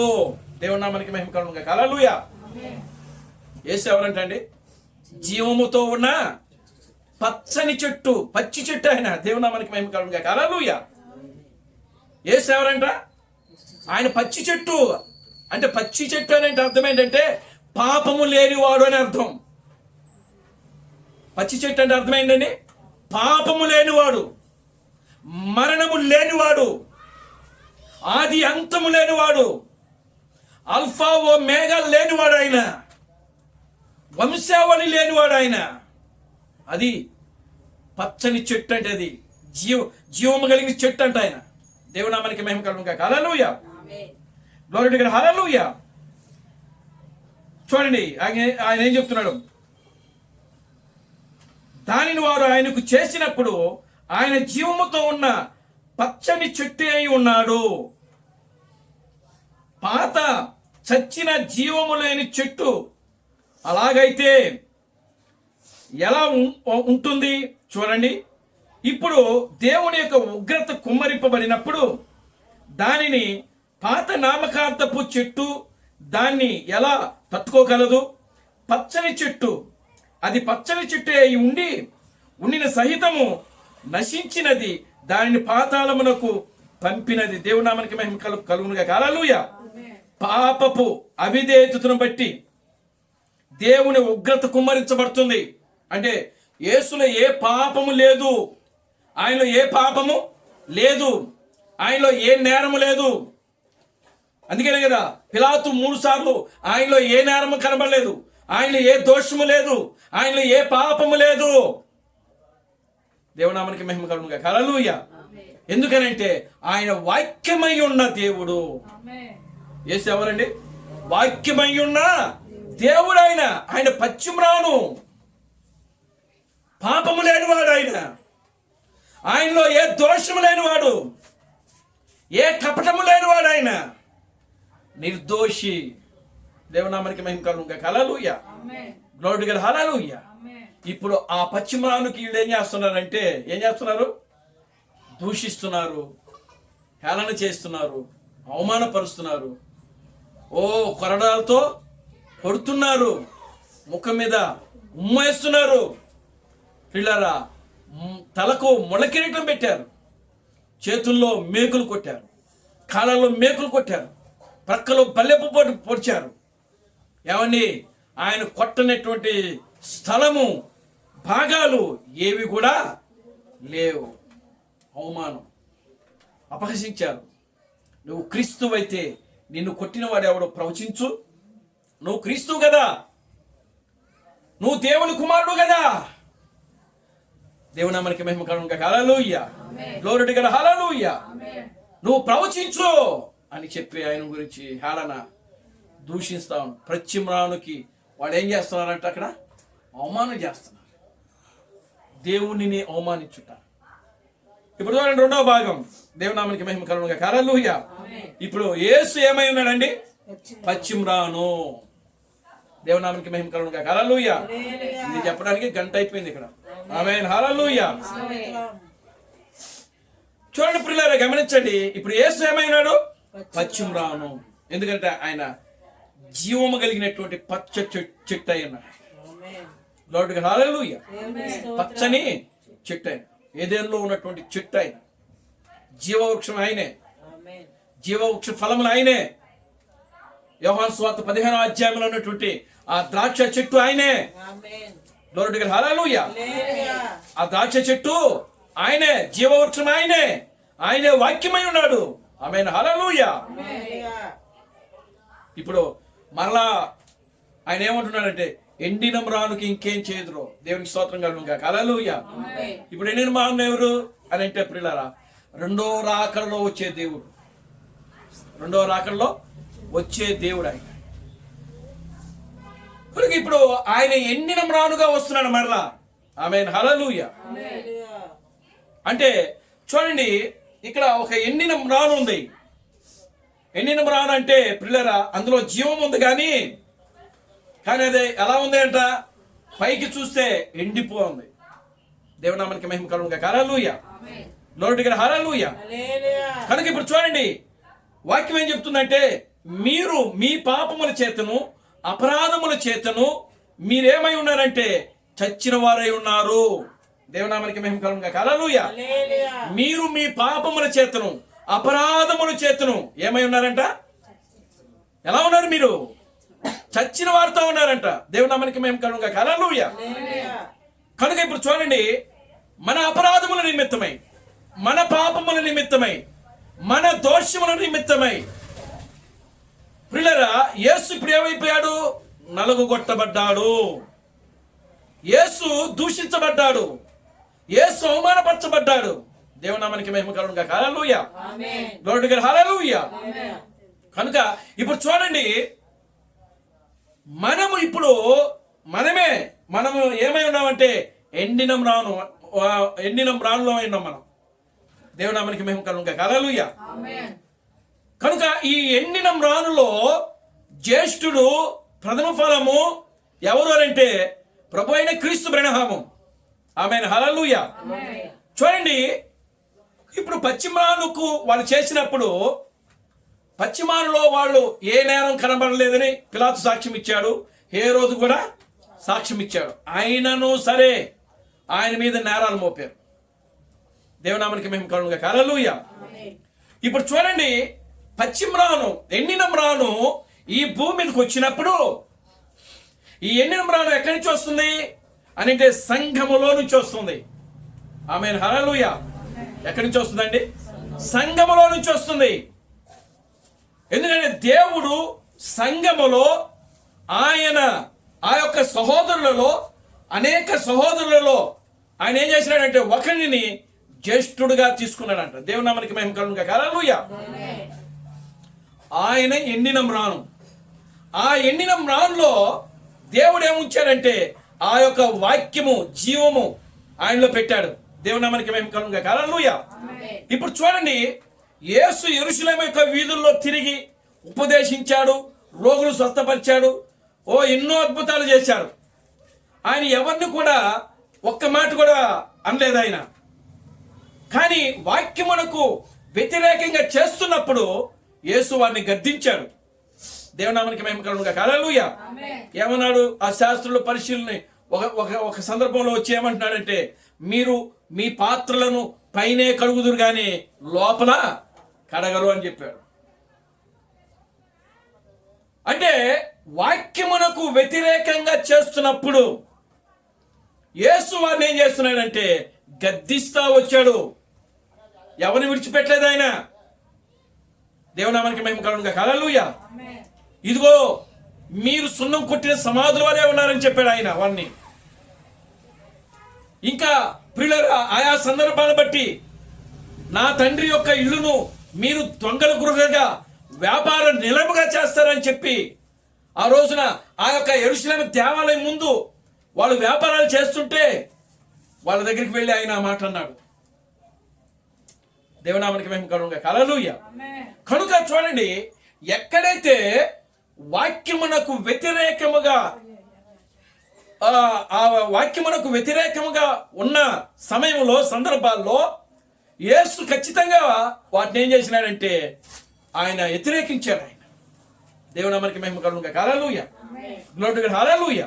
కనుక ఇప్పుడు చూడండి, రెండవ రాకడలో దేవుడు ఒక పరిపూర్ణమైనటువంటి మానవుడుగా మనిషిగా వస్తున్నాడు. ఆయన దేవునామానికి మహిమ కలుగును గాక. హల్లెలూయా.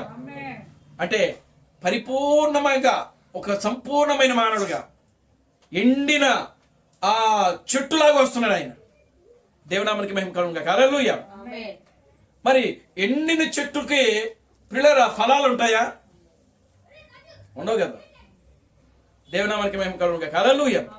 కానీ ఆ ఎండిన చెట్టులో నుంచి జీవం బయటకు వచ్చినప్పుడు ఖచ్చితంగా ఆ మొదటి విత్తనములో ఉన్నటువంటి అదే జీవము మరలా ఈ యొక్క ఎండిన చెట్టులోకి వచ్చినప్పుడు ప్రియులారా గమనించండి, ఆ ఫలాలు అనేవి ఖచ్చితంగా కనబడతవి. దేవునామానికి మహిమ కలుగును గాక. హల్లెలూయా. జీవం అనేది బయటకు వచ్చినప్పుడు దేవునామానికి మహిమ కలుగును గాక. హల్లెలూయా. చూడండి, ఒకరోజు యేసుక్రీస్తు ఏం చేశాడు? ఆ యొక్క అంజూరపు చెట్టు దగ్గరికి వెళ్ళి దాని మీద కాయలే ఉన్నా దొరుకుతాయని చెప్పి వెతికాడు. కానీ దాని మీద ఆకులు తప్ప కాయలేమి కూడా ఆయన కనబడలేదు. దాన్ని ఆయన ఏం చేసినాడు? శపించాడు. అది ఎండిపోయిన పూర్తిగా. దేవునామానికి మహిమ కలుగును గాక. హల్లెలూయా. కానీ ఆ చెట్టు కాదు ఇది. ఎండిన మ్రాను అని అంటే ఆ యొక్క అంజూరపు చెట్టు కాదు ఇది. అంజూరపు చెట్టు ఇశ్రాయేలు దేశానికి సూచనగా ఉన్నది. కానీ ఈ ఎండిన మ్రాను రెండో రాకడలో వచ్చేటువంటి క్రీస్తుకు సూచనగా ఉన్నది. ఆమేన్. హల్లెలూయా. అంటే దేవుడు పరిపూర్ణంగా రెండవ రాకడలో ఆయన ఎలా వస్తున్నాడంటే ఒక మానవుడిగా వస్తున్నాడు. ఆమేన్. హల్లెలూయా. యేసు యొక్క పుట్టుక ఎలా జరిగింది అనంటే ఆయన ఒక కన్యకకు పుట్టాడు ఆయన. ఆమేన్. హల్లెలూయా. కానీ ఈ యొక్క రెండవ రాకడలో వచ్చేటువంటి క్రీస్తు ఎవరైతే ఉన్నారో ఆ క్రీస్తు ఎలా వస్తున్నాడంటే ప్రియులారా, పెళ్ళైనటువంటి దంపతులకు ఆయన పుడుతున్నాడు. దేవునామానికి మహిమ కలుగును గాక. హల్లెలూయా. రెండవ రాకడలో దేవుడు ప్రియులారా గమనించండి, ఒక పరిపూర్ణమైనటువంటి మానవుడిగా వస్తున్నాడు ఆయన. ఒక స్త్రీ ప్రియులారా గమనించండి, ఒక తల్లిదండ్రులకు పెళ్ళైన దంపతులకు ఆయన పుడుతున్నాడు. అలా పుట్టినప్పుడు ఆ మానవుడిని ఏమంటున్నారంటే ఎండిన మ్రాను అని పిలిచాడు యేసుక్రీస్తు. దేవునామానికి మహిమ కలుగును గాక. హల్లెలూయా. మానవుణ్ణి దేవుడు ఎలా పిలుస్తున్నాడు అని అంటే ఎండిన మ్రాను. అంటే దేవుడే జీవమై ఉన్నవాడు, ఆయనలో జీవము. దేవునామానికి మహిమ కలుగును గాక. హల్లెలూయా. ఆయనలో జీవము ఉండేను. ఆ జీవము మనుషులకు ఏమిస్తుందంట? వెలుగునిస్తుంది. యోహాను సువార్త 1వ అధ్యాయంలో ఉంటుంది అన్నమాట. ఆమేన్, హల్లెలూయా. ఆయనలో జీవం ఉండెను, ఆ జీవము మనుషులకు వెలుగునిచ్చుచుండెను. అంటే ఆయనలో ఉన్న జీవము ద్వారానే మనుషులకు ఏమొస్తుందంటే మళ్ళా జీవం వస్తుంది, వెలుగు వస్తుంది. ఆమేన్, హల్లెలూయా. అంటే దేవుడు 2000 సంవత్సరాల క్రితము ఆయన ప్రత్యమానుగా ఉన్నప్పుడు చనిపోయాడు, సమాధి చేయబడ్డాడు, తిరిగి 3వ దినాన్ని లేచాడు, 40 దినాలు ఈ భూమి మీద ఉన్నాడు, 40వ రోజున ఆరోహణమయ్యాడు. పిల్లరా, మళ్ళా 10 రోజులకి అంటే 50వ రోజు దానినే జూబిలీ అని అంటారు. దేవునామానికి మహిమ కలుగునుగాక. హల్లెలూయా. చూడండి, ఆ రోజున మరలా ఏం చేసినాడంటే ఆయన పిల్లరా పెంతెకోస్తు దినమందు ఆయన ఏం చేసినాడంటే అగ్ని నాలుకలుగా విభాగింపబడి వారిలోకి వచ్చారు. అంటే ఆ జీవము, ఏ జీవము? పశ్చిమ్రానులో ఉన్నటువంటి జీవము. దేవునామానికి మహిమ కలుగునుగాక. హల్లెలూయా. పశ్చిమ్రానులో ఉన్నటువంటి వెలుగు, పశ్చిమానులో ఉన్నటువంటి వాక్యము ఏదైతే ఉన్నదో ఆ వాక్యము, ఆ వెలుగు, ఆ జీవము ఇప్పుడు ఎక్కడ ప్రయాణం చేస్తా వచ్చిందంటే సంఘములో, ఎండిన మ్రానులో. ఎక్కడండి? ఎండిన మ్రాను. దేవునామానికి మహిమ కలుగునుగాక. హల్లెలూయా. Glory to God. హల్లెలూయా. అందుకనే ఎండిన మ్రానులైనటువంటి పేతురు చచ్చిపోయిన లేపాడు. లేపడా లేదా? పేతురు చచ్చిపోయిన లేపాడు లేదా? పౌలు చచ్చిపోయిన లేపాడు. కుంటోళ్ళకి కాళ్ళు ఇచ్చారు వాళ్ళు, గుడ్డోళ్ళకి చూపించారు వాళ్ళు కూడా. ఏమండి, ఒక మనిషి, పాపము చేత ఉన్న మనిషి, అక్రమాలతో ఉన్న మనిషి, అబద్ధాలు చెప్పేటువంటి మనిషి, ఏమాత్రము నీతి, నిజాయితీ, యథార్థత లేనిటువంటి ఈ మనుషులు పేతురు, యోహాను, ఫిలిప్పు, ఆంద్రియా, పౌలు, వీళ్ళందరూ కూడా వాళ్ళ జీవితంలో పరిచయం జరిగింది. ఎలా చేయగలిగారు వాళ్ళు అనంటే పశ్చిమానులో ఉన్నటువంటి జీవము, పశ్చిమానులో ఉన్నటువంటి వెలుగు, ఆ శక్తి, సామర్థ్యము ఎక్కడ కుమ్మరించబడిందంటే పెంతెకోస్తు దినమందు సంఘములో, ఎండిన మ్రానులో అవి కుమ్మరించబడింది. దేవుని నామానికి మహిమ కలుగునుగాక. హల్లెలూయా. Glory to God. హల్లెలూయా. కనుక ఇప్పుడు ఈ ఎండిన మ్రాను ఎలా తయారవుతుందంటే పిల్లరా, సమాంతరంగా ఎదుగుతా వస్తుంది. ఇప్పుడు అంటే దేవుని వాక్యముతో సమానంగా ఇది కూడా పెరుగుతా ఉంది. దేవుని నామానికి మహిమ కలుగునుగాక. హల్లెలూయా. ఏ మాత్రము కూడా పిల్లరా తగ్గటం లేదు. చూడండి, ఆదికాండం ఒకసారి మనం చూద్దాం. ఆదికాండము 1వ అధ్యాయము 26వ వచనం మనం చదువుతాం.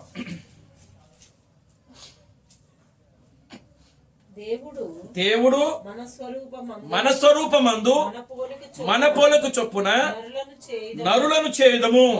వారు సముద్రపు చేపలను, ఆకాశ పక్షులను, పశువులను, సమస్త భూమిని, భూమి మీద ప్రాకు ప్రతి జంతువును ఏలుదురుగాకని పలికెను. దేవుడు తన స్వరూపమందు నరుని సృజించెను. దేవుని స్వరూపమందు వారిని సృజించెను. స్త్రీనుగాను పురుషునిగాను. చాలండి. దేవుని నామానికి మహిమ కలుగునుగాక. హల్లెలూయా. ఇప్పుడు మానవుని దేవుడు ఎలా సృష్టించారంట? తన స్వరూపమందు, తన పోలుకు చొప్పున. అంటే ఈక్వల్. అర్థమవుతుందా? ఇక దేవుణ్ణి చూస్తే, ఇక క్షమించండి, మనిషిని చూస్తే ఇక దేవుడు చూసినట్టే. అంటే ఇక్కడ దేవుడు అనే వ్యక్తికి కనబడ్డు. ఎందుకని అంటే తన స్వరూపము, తన పోలుకు చొప్పున. ఎక్కడ కూడా మనిషి దేవునిలో ఎక్కడ కూడా తగ్గి లేడన్నమాట. మనిషి ఆ విధంగా ఉన్నాడు. దేవుని నామానికి మహిమ కలుగునుగాక. హల్లెలూయా. ఇప్పుడు చూడండి, అలా ఉన్న మనిషి ఏమైపోయాడు? అలా ఉన్న మనిషి పడిపోయాడు. దేవుని నామానికి మహిమ కలుగునుగాక. హల్లెలూయా. అంటే దేవునితో సమానంగా ఉన్న మనిషి, దేవునితో ఈక్వల్ గా. అంటే అసలు ఏ విషయంలో, దీన్ని ఎలా చెప్పాలో కూడా అర్థం కావట్లేదు నాకు. ఏ విషయంలో కూడా మానవుణ్ణి దేవుడు తక్కువగా చెయ్యలేదు. దేవుని నామానికి మహిమ కలుగును గాక. హల్లెలూయా. దేవుడు ఏదైతే ఉన్నాడో మనిషిలో కూడా అవే క్రియలు ఉన్నాయి, అవే గుణ లక్షణాలు ఉన్నాయి. దేవుని నామానికి మహిమ కలుగును గాక. హల్లెలూయా.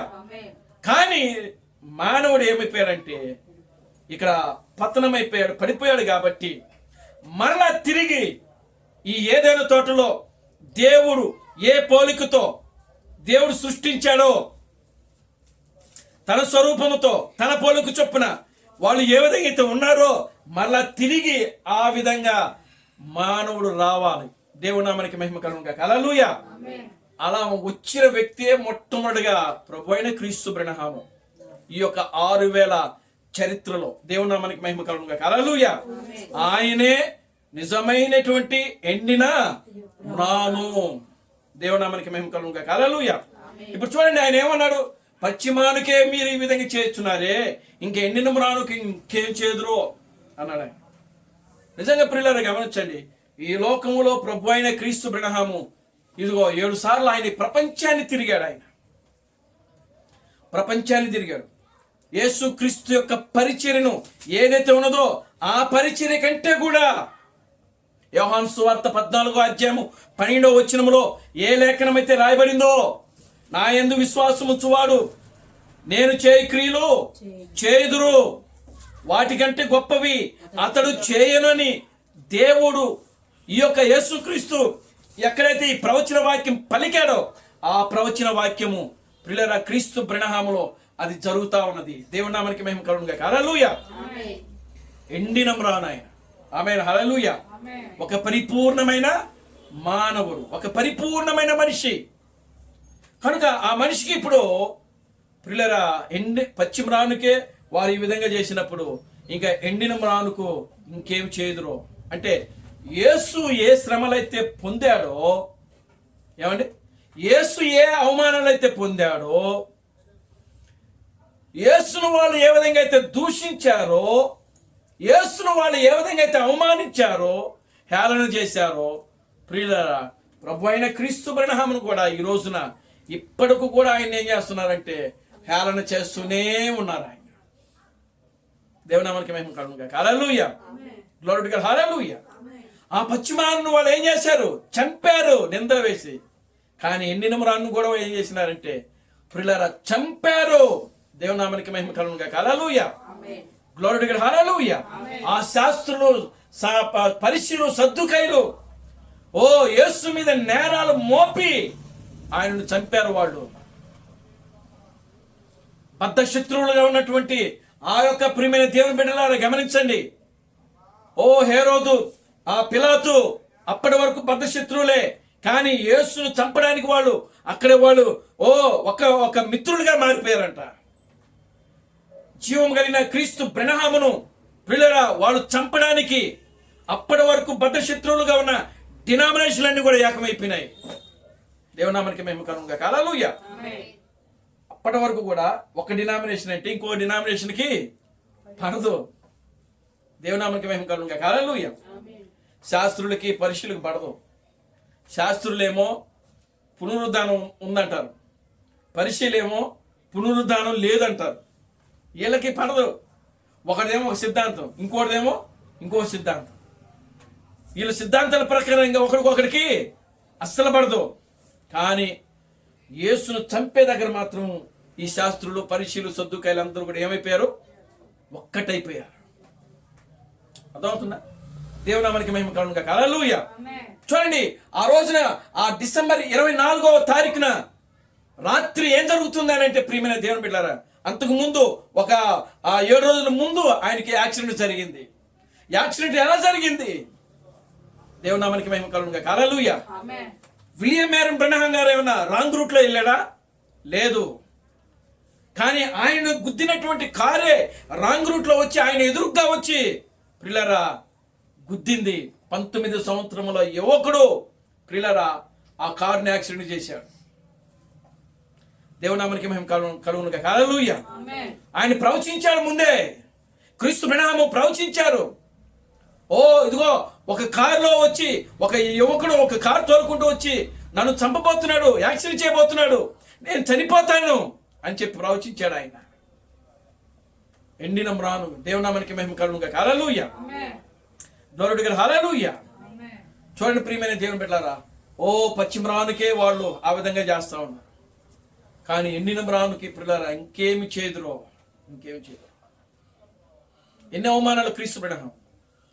ప్రియమైన దేవుని బిడ్డలారా గమనించండి, ఆయన ఒంటి మీద సరైనటువంటి వస్త్రాలు లేవు. చిరిగిన వస్తువులు అద్దెకి తెచ్చుకొని ధరించాడు ఆయన. ఆ ధరించేంతగా ఆయన ప్రియులారా గమనించండి, ఓ అవమానాలు పొందాడు ఆయన. దేవునామానికి మహిమ కలుగును గాక. హల్లెలూయా. అప్పు తీర్చలేక ఆయన ఓ ప్రియులారా బాధలు పడ్డాడు ఆయన. దేవునామానికి మహిమ కలుగును గాక. హల్లెలూయా. ఎందుకు ఇవన్నీ ఆయన అని అంటే ప్రియులారా గమనించండి, కేవలము ప్రియులారా ఎండిన మ్రాను అవి పడాలవి. దేవునామానికి మహిమ కలుగును గాక. హల్లెలూయా. ఓ ప్రియులారా గమనించండి, ఆయన ఈ లోకంలో సువార్త చేసినంత కాలము, ఆయన పరిచయం చేసినంత కాలము కూడా ప్రియమైన దేవుని బిడ్డలారా ఎక్కడ కూడా ఆయన ప్రియులారా వాక్యము విషయంలో రాజీ పడలేదు ఆయన. దేవునామానికి మహిమ కలుగును గాక. హల్లెలూయా. వాక్యము విషయంలో ఎక్కడ కూడా రాజీ పడలేదు. ఆయనను ఏ డినామినేషన్ పిలిచినా సరే ఆ కాలం యొక్క వర్తమానాన్ని బోధించాడు ఆయన.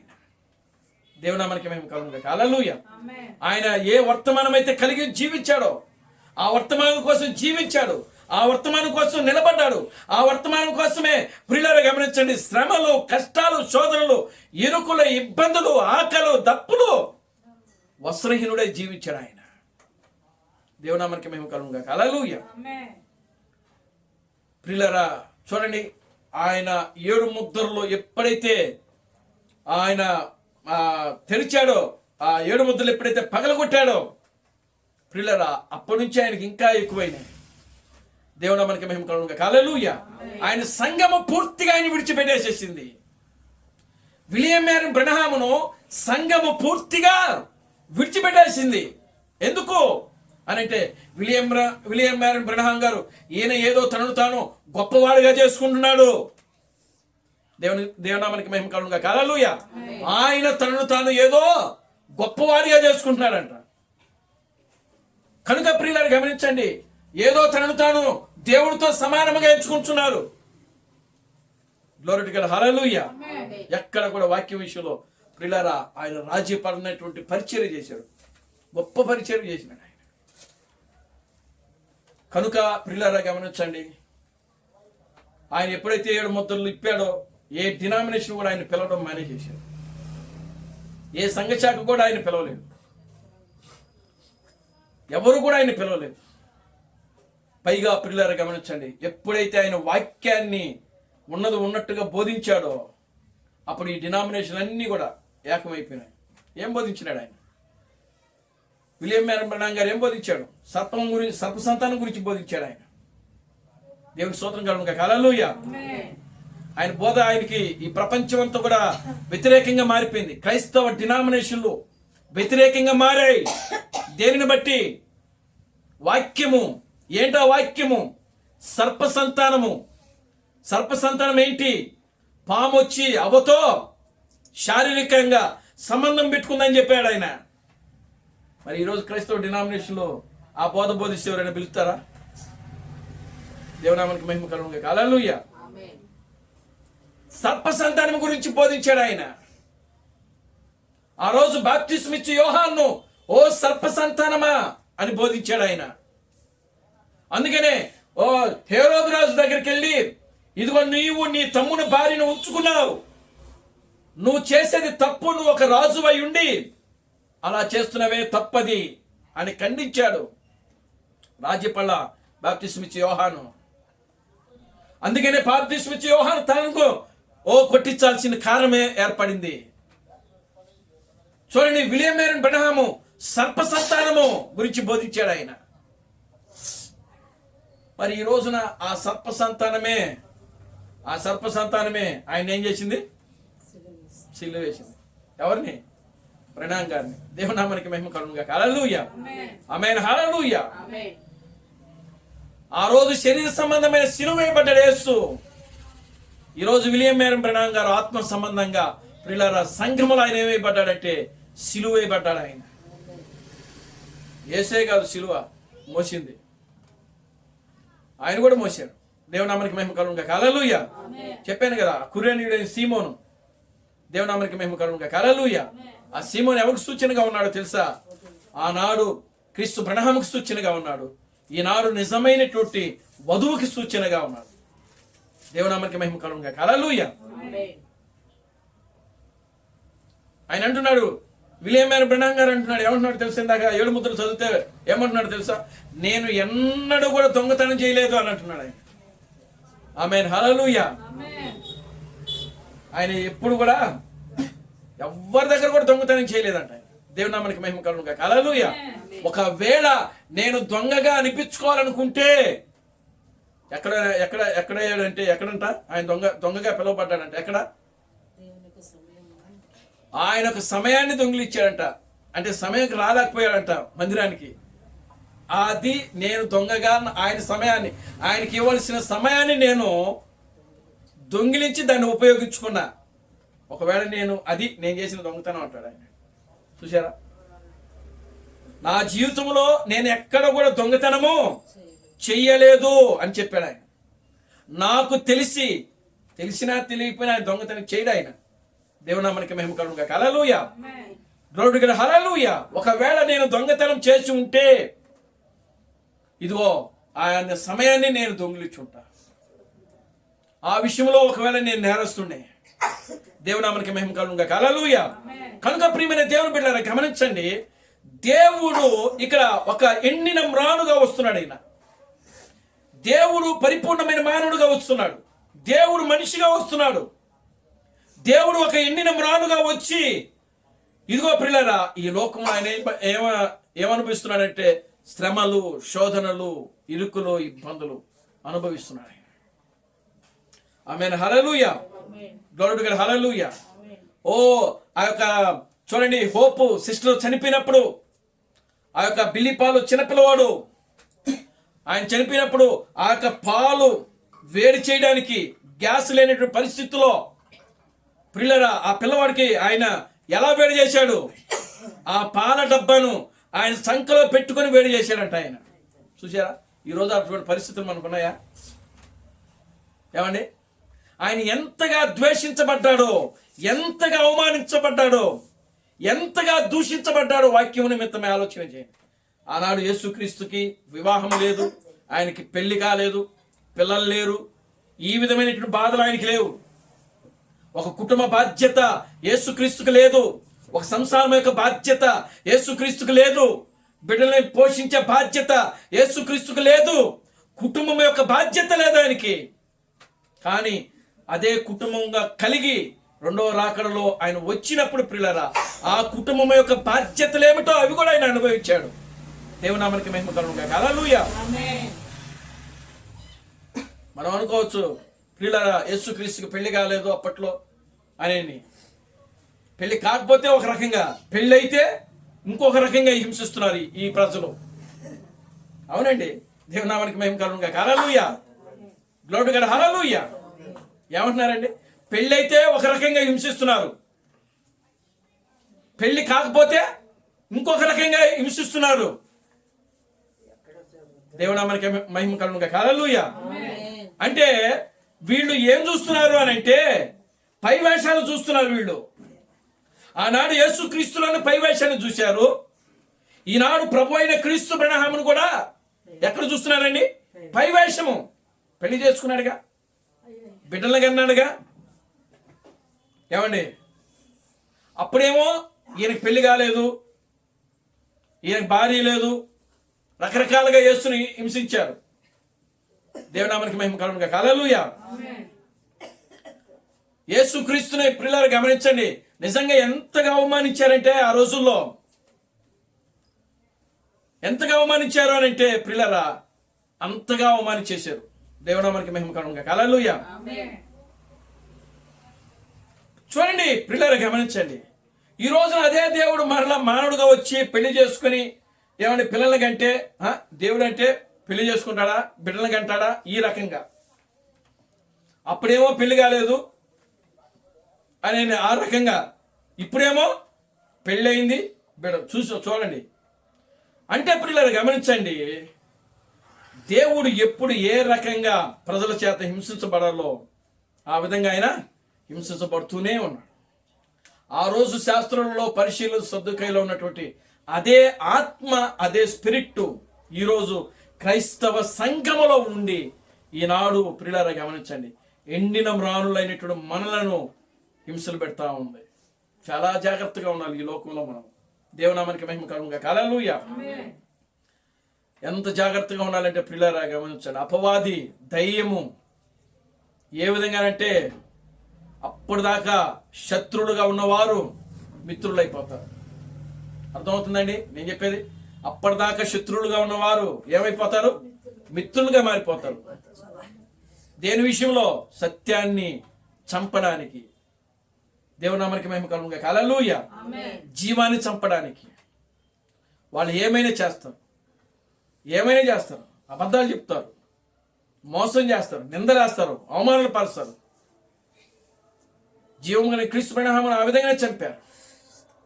ఆయనలో ఏ నేరం లేదు. యేసు క్రీస్తులో ఆ రోజు ఆ యొక్క పిలాతు, ఆ యొక్క హేరోదు ఏ విధమైతే సాక్ష్యం కలిగి ఉన్నాడో ప్రియులారా, విలియం మ్యారీ బ్రహ్నాం గారు కూడా అదే సాక్ష్యాన్ని కలిగి ఉన్నారు. ఆయన దేవునామానికి మహిమ కలుగుగా. హల్లెలూయా. ఆయన అన్నాడు, నేను ఎక్కడ తప్పు చేసినా చూపించను అంటున్నాడు. ఆయన కూడా నాలో పాపం ఉన్నదని మీలో ఎవరు చూపిస్తారు? ఒకవేళ నాలో పాపం ఉంటే నేను ఏ విధంగా ఈ కార్యాలు చేయగలను? ఆనాడు యేసుక్రీస్తు అవే కార్యాలు చేశారు కదా, మరి అవే కార్యాలు ఇప్పుడు కూడా జరుగుతున్నాయి కదా. దేవునామానికి మహిమ కలుగుగా. హల్లెలూయా. ఆయన అంటున్నాడు, నేను మెస్సయ్యగా ఉన్నట్లో ఎక్కడ తప్పిపోయాను, నేను క్రీస్తుగా ఉన్నట్లో ఎక్కడ తప్పిపోయాను? ఒకవేళ మీరు నాకు చూపించండి. ఆనాడు మెస్సయ్యలో ఏ కార్యాలైతే జరిగినావో ఆ కార్యాలు ఈ రోజు జరగలేదా? దేవునామానికి మహిమ కలుగుగా. హల్లెలూయా. ఆమేన్. హల్లెలూయా. వాటి కంటే కూడా ఇప్పుడు గొప్పవి జరుగుతున్నాయి కదా. ఆ రోజు ఆయన మెస్సయ్యగా అన్నప్పుడు మరి ఈ రోజు ఆయన కూడా మెస్సయ్య అనాలా? ఆయన పశ్చిమ రాను, ఈయన ఎండిన మ్రాను. ఆమేన్. హల్లెలూయా. పశ్చిమ రానులో ఏ పరిచర్య అయితే జరిగిందో అదే ఎండిన మ్రానులో మరలా అదే పరిచర్యను దేవుడు రిపీట్ చేశాడు. ఆయన ఆనాడు యేసు పశ్చిమ రానుగా ఉన్నప్పుడు ఎన్ని శ్రమలు, ఎన్ని కష్టాలు, అవమానాలు భరించాడో ఈనాడు అదే దేవుడు మరలా రెండవ రాకడలో ఎండిన మ్రానుగా వచ్చినప్పుడు ఈ ప్రపంచమంతా కూడా ప్రియులారా ఇదిగో విలియం మ్యారీ బ్రహ్నాం మీద నేరం వేస్తా ఉన్నది. అతను ఒక అబద్ధ బోధకుడని నేరం వేసింది. అతను ఒక దయ్యమని, అపవాదిని, దుష్టుడని ఆ రోజు యేసును ఏ విధంగా అయితే ఆ శాస్త్రులు, పరిశీలు, సద్దుకైలు అన్నారో సేమ్ అదే ఇక్కడ ఆ యొక్క ఎండిన మ్రాను కూడా వాళ్ళు ఆయన ఏం చేశాడంటే అవన్నీ ఎదుర్కోవాల్సి వచ్చింది. దేవునామానికి మహిమ కలుగుగా. హల్లెలూయా. ఆమేన్. హల్లెలూయా. ప్రియులారా బ్రహ్నాం గారికి ఆయన పరిచయంలో చాలా డబ్బు వచ్చింది, కానీ ఆ డబ్బంతా కూడా కనీసం ఆయన కుటుంబానికి వాడుకోలేదు. ఎందుకు వాడుకోలేదు తెలుసా? ఈ పరిచర్య గురించి ఈ రోజున క్యాసెట్ పరిచర్యలు, వర్తమానాల పుస్తకాలు ప్రియులారా ఎంతో ఆయన దాచిపెట్టి ఆ డబ్బుని దాచిపెట్టి వాడు ఖర్చు పెట్టాడు కాబట్టి ఈరోజు ఈ పరిచర్య మన దాకా వచ్చింది. దేవునామానికి మహిమ కలుగుగా. హల్లెలూయా. ఒకవేళ ఆ రోజు ఆయన అదే డబ్బుని ప్రియులారా వాడుకొని ఉంటే ఈరోజు ఈ యొక్క క్యాసెట్ ద్వారా ఈ వర్తమానం బయటకు వచ్చేది. దేవునామానికి మహిమ కలుగుగా. హల్లెలూయా. కనుక ప్రియమైన దేవుని బిడ్డలారా, దేవుడు ఆయన ఎండిన మ్రానుగా తన యొక్క రెండవ రాకడలో విలియం మ్యారీ బ్రహ్నాంగా వచ్చి ప్రియులారా ఈ పరిచర్యను ఆయన ఏం చేసినాడంటే నెరవేర్పు చేశాడు. ఆయన ఆమేన్. హల్లెలూయా. పశ్చిమ మ్రాను యేసుక్రీస్తు అయితే ఎండిన మ్రాను ప్రభు అయిన క్రీస్తు బ్రహ్నాం. మనం కూడా ఎండిన మ్రానులమే. మనం ఏమైనా పశ్చిమ మ్రానులమే? మనం ఏమైనా కన్నికలకు పుట్టామా? ఏమండి మనం ఏమైనా పాపం లేని వాళ్ళగా పుట్టామా? దేవునామానికి మహిమ కలుగుగా. హల్లెలూయా. మనము పెళ్ళైన దంపతులు పుట్టిన ప్రియులారా మనలో పాపం లేదు, ఎందుకంటే దేవుడు మనల్ని ఆ విధంగా తీసుకొచ్చాడు. కానీ మనం ఎండిన మ్రానులమే, మనం పశ్చిమ మ్రానులం కాదు.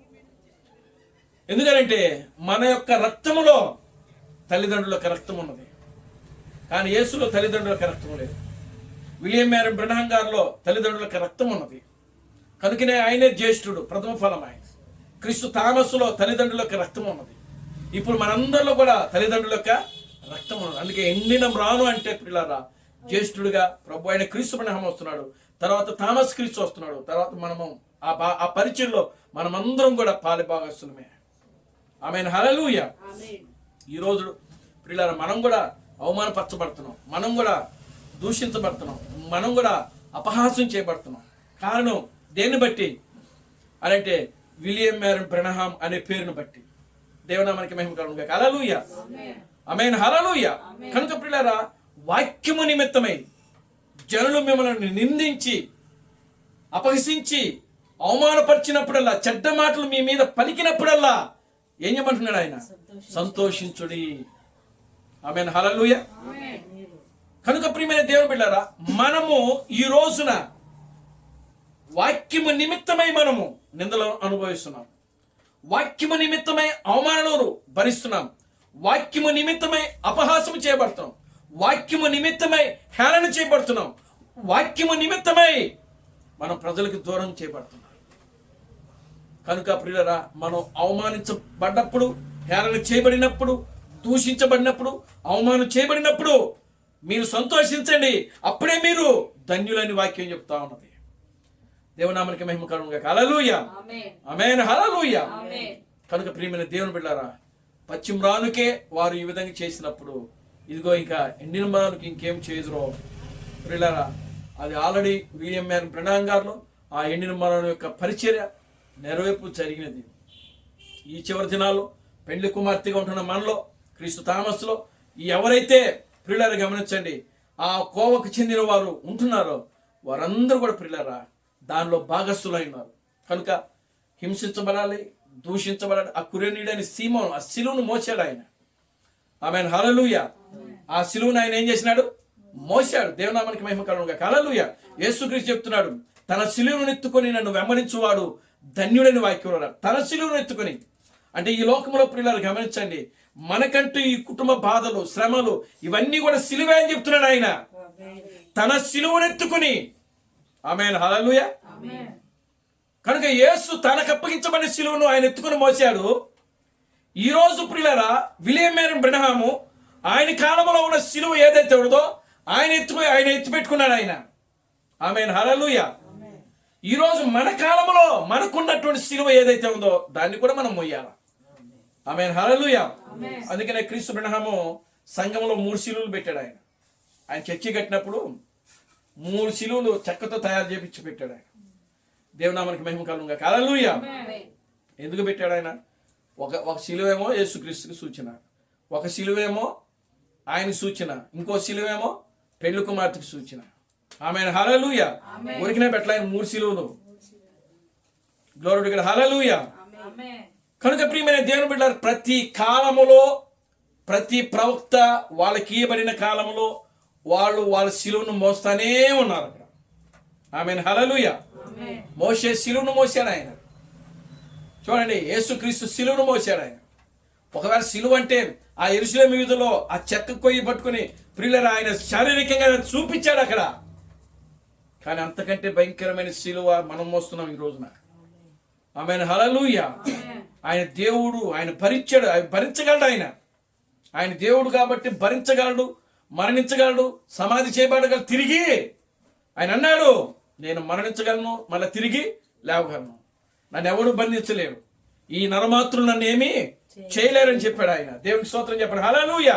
కనుక ఈ నరమాత్రులు ఏం చేయలేరు, ఎవ్వరు కూడా ఆయన ఏం చేయలేరు. కనుక ఈ రోజున మనల్ని కూడా ఎవ్వరు కూడా ఏం చేయలేరు. వాక్యం మీద కరెక్ట్గా నిలబడినప్పుడు మనం నిజంగా వాక్యాన్ని నమ్మి ఆ వాక్యం మీద మనం నిలబడితే ఏ రోగము మిమ్మల్ని ఏం చేయలేదు, ఏ శత్రువు కూడా మీ ఎద్దుకు వచ్చి మిమ్మల్ని జయించలేడు, ఏ దయ్యము కూడా మిమ్మల్ని ఓడించలేదు. ఎందుకు? మీరు వాక్య పక్షాన నిలబడ్డారు. మీలో ఉన్నది వాక్యమే. దేవునామానికి మహిమ కలుగును గాక. హల్లెలూయా. అవన్నీ క్రీస్తు బ్రెనహాం చూపించాడు. ఒక మనిషి ఆయన, మానవుడు. ఆమేన్, హల్లెలూయా. మనిషి కూడా ఈ విధమైన కార్యంలో చేయగలడు అని ప్రియమైన దేవుని బిడ్డలారా అది విలియం మ్యారన్ బ్రెనహాం గారి జీవితం ద్వారా దేవుడు చూపించాడు ఆయన. ఆమేన్, హల్లెలూయా. కనుక ఈ రోజున ప్రియులారా ఈ లోకంలో మనం చాలా సామాన్యంగా ఉండొచ్చు, మనకి ఏమీ లేకుండా ఉండవచ్చు, కానీ దేవుడు ఖచ్చితంగా ఒక దినాన మనకు అన్నీ ఇస్తాడు. ఆమేన్. ఈ లోకంలో నుండి మనం సజీవంగా ఎత్తబడేంత వరకు కూడా ఆయన వాక్యం విషయంలో నమ్మకంగా యథార్థముగా మనము ప్రయాణం చేసి ముందుకెళ్ళినప్పుడు ఖచ్చితంగా దేవుడు మనకు అన్ని ఇస్తాడు. దేవుడు మనకి మహిమ కలుగునుగాక. హల్లెలూయా. కనుక ప్రియమైన దేవుని బిడ్డలారా, పశ్చిమ రానుకే వారు ఈ విధంగా చేసినప్పుడు ఎండిన మ్రానుకు ఇంకేం చేదురో. కనుక ఎండిన మ్రాను విలియం మేరన్ బ్రనాంగ్ గారు, అదే పరిచర్యలో మనము కూడా దానిలో భాగస్థులమై ఉన్నాం. క్రీస్తు థామస్ భాగస్థుడై ఉన్నాడు. ఆయన కూడా ఎన్నో శ్రమలు అనుభవించాడు, ఎన్నో కష్టాలు, ఎన్నో వాక్యం కోసం ఆయన నిజంగా ఒక అర్ధరాత్రి గడివి వచ్చినప్పుడు ఎన్నో బాధలు అనుభవించాడు. ఆయన ప్రపంచమంతా కూడా ఏకమైపోయింది. బ్రనాంగ్ గారు ఉన్న టైం అన్నా కూడా అది యేసుక్రీస్తు రావులో చేసినాడు ఆయన. కానీ అంతకంటే అసలైన ఎండిన మ్రాను యొక్క పరిచర్య క్రీస్తు థామస్లోనే మనకు కనబడతా ఉంటుంది. ఇంకా దేవుని చిత్తమైతే మనం రాత్రికి దాన్ని వివరిద్దాం. దేవుడు తన పరిశుద్ధ వాక్యమును దీవించి ఆశీర్వదించును గాక. ఆమేన్. ప్రార్థన చేసుకుందాం. దయచేసి అందరూ కూడా లేచి నిలబడండి, ప్రార్థన చేద్దాం. ఓ మమ్మలను మిక్కిలిగా ప్రేమించిన మా మంచి తండ్రి, జీవం గల దేవుడా, జీవాధిపతి, నిన్న నేడు నిరంతరం ఒకటే రీతిగా ఉన్న మా పరమ తండ్రి, నా ప్రభు అని బ్రహ్మ క్రీస్తు మీకు వందనాలు, స్తుతులు, స్తోత్రము ప్రభు. నిశ్చయంగా నాయన, ఓ నాయన, ఓ మీరు ఇచ్చిన మాకు నాయన, మీరు మాకు ఇచ్చిన గొప్ప సందేశాన్ని బట్టి మీకు వందనాలు. పశ్చిమానుకే వారు ఈ విధంగా చేస్తున్నారు, ఇంకే నిర్మలానికి ఏ విధంగా చేయదు. నిజమే ప్రభువా. ఓ నీవు 2000 సంవత్సరాల క్రితం ఈ లోకంలో ఉన్నప్పుడు నాయన నువ్వు పశ్చిమరానుగా ఉన్నావు నాయన, ఒక పచ్చని చెట్టు వలె ఉన్నావు. ఓ నిశ్చయంగా నాయన ఆ యెషయా గ్రంథంలో లేత మొక్క వలె ఆయన పెరిగాడని నీ వాక్యంలో రాయబడింది. నిజంగా నా తండ్రి అటువంటి ఒక చెట్టు వలె, జీవం కలిగే చెట్టు వలె నువ్వు ఉన్నావు నాయన. అదిగో నా ప్రభువా. అయితే ఈ లోకము నిన్ను హింసించింది, దూషించింది, అవమానపాలు చేసింది ప్రభు. నిశ్చయముగా నువ్వు మరలా రెండవ రాకల్లో వచ్చినప్పుడు నాయన అదే శ్రమలు, అనేక కష్టాలు ప్రభు అనుభవిస్తున్నావు తండ్రి. ఈ చివరి దినాల్లో పెండ్లి కుమార్తె కూడా ప్రభు ఆ విధమైనటువంటి క్రియలు నాయన కలిగి ఉన్నప్పుడు నాయన ఆమె కూడా హింసించబడుతుంది, దూషించబడుతుంది. ఓ నాయన ఈ చివరి దినాల్లో ప్రభు నిశ్చయముగా మేము నాయన నీ వాక్యం పక్షాన యథార్థంగా నమ్మకంగా నిలబడి నాయన అదుగున అతని నీ వాక్యాన్ని మేము నెరవేర్చే వారంగా నీ కృపను దైత్య మనసులో ప్రార్థిస్తాం తండ్రి. కూడి వచ్చిన నీ బిడ్డలను దీవించి ఆశీర్వదించండి. ఈ మధ్యాహ్నపు దీవులతో నింపండి. సమస్త ఘనత మహిమను మీరు తెచ్చుకోండి. జీవం కలిగిన నా ప్రభు అయిన క్రీస్తు బ్రహ్మను నీ సర్వశక్తి కలిగిన నామలో ప్రార్థించి స్తుతించి వేడుకొనుచున్నాము. ఆమేన్. అందరూ కూడా 2 చేతులు పైకెత్తి కోరస్ పడుకుందాం. Christ Branham never fails.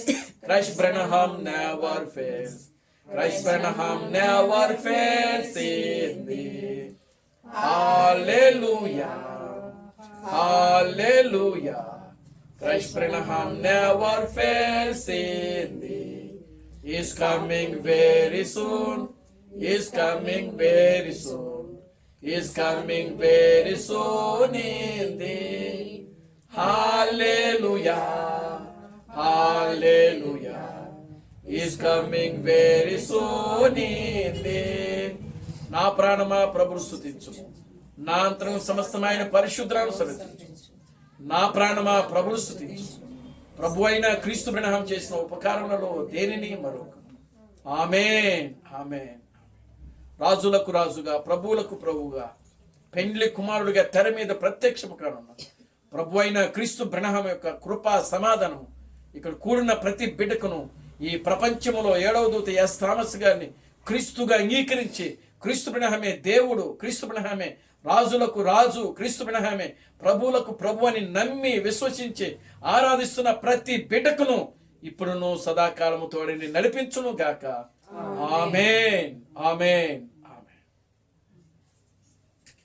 అందరికీ వందనాలు. ప్రభు మిమ్మల్ని దీవించి ఆశీర్వదించును గాక. ఆమేన్.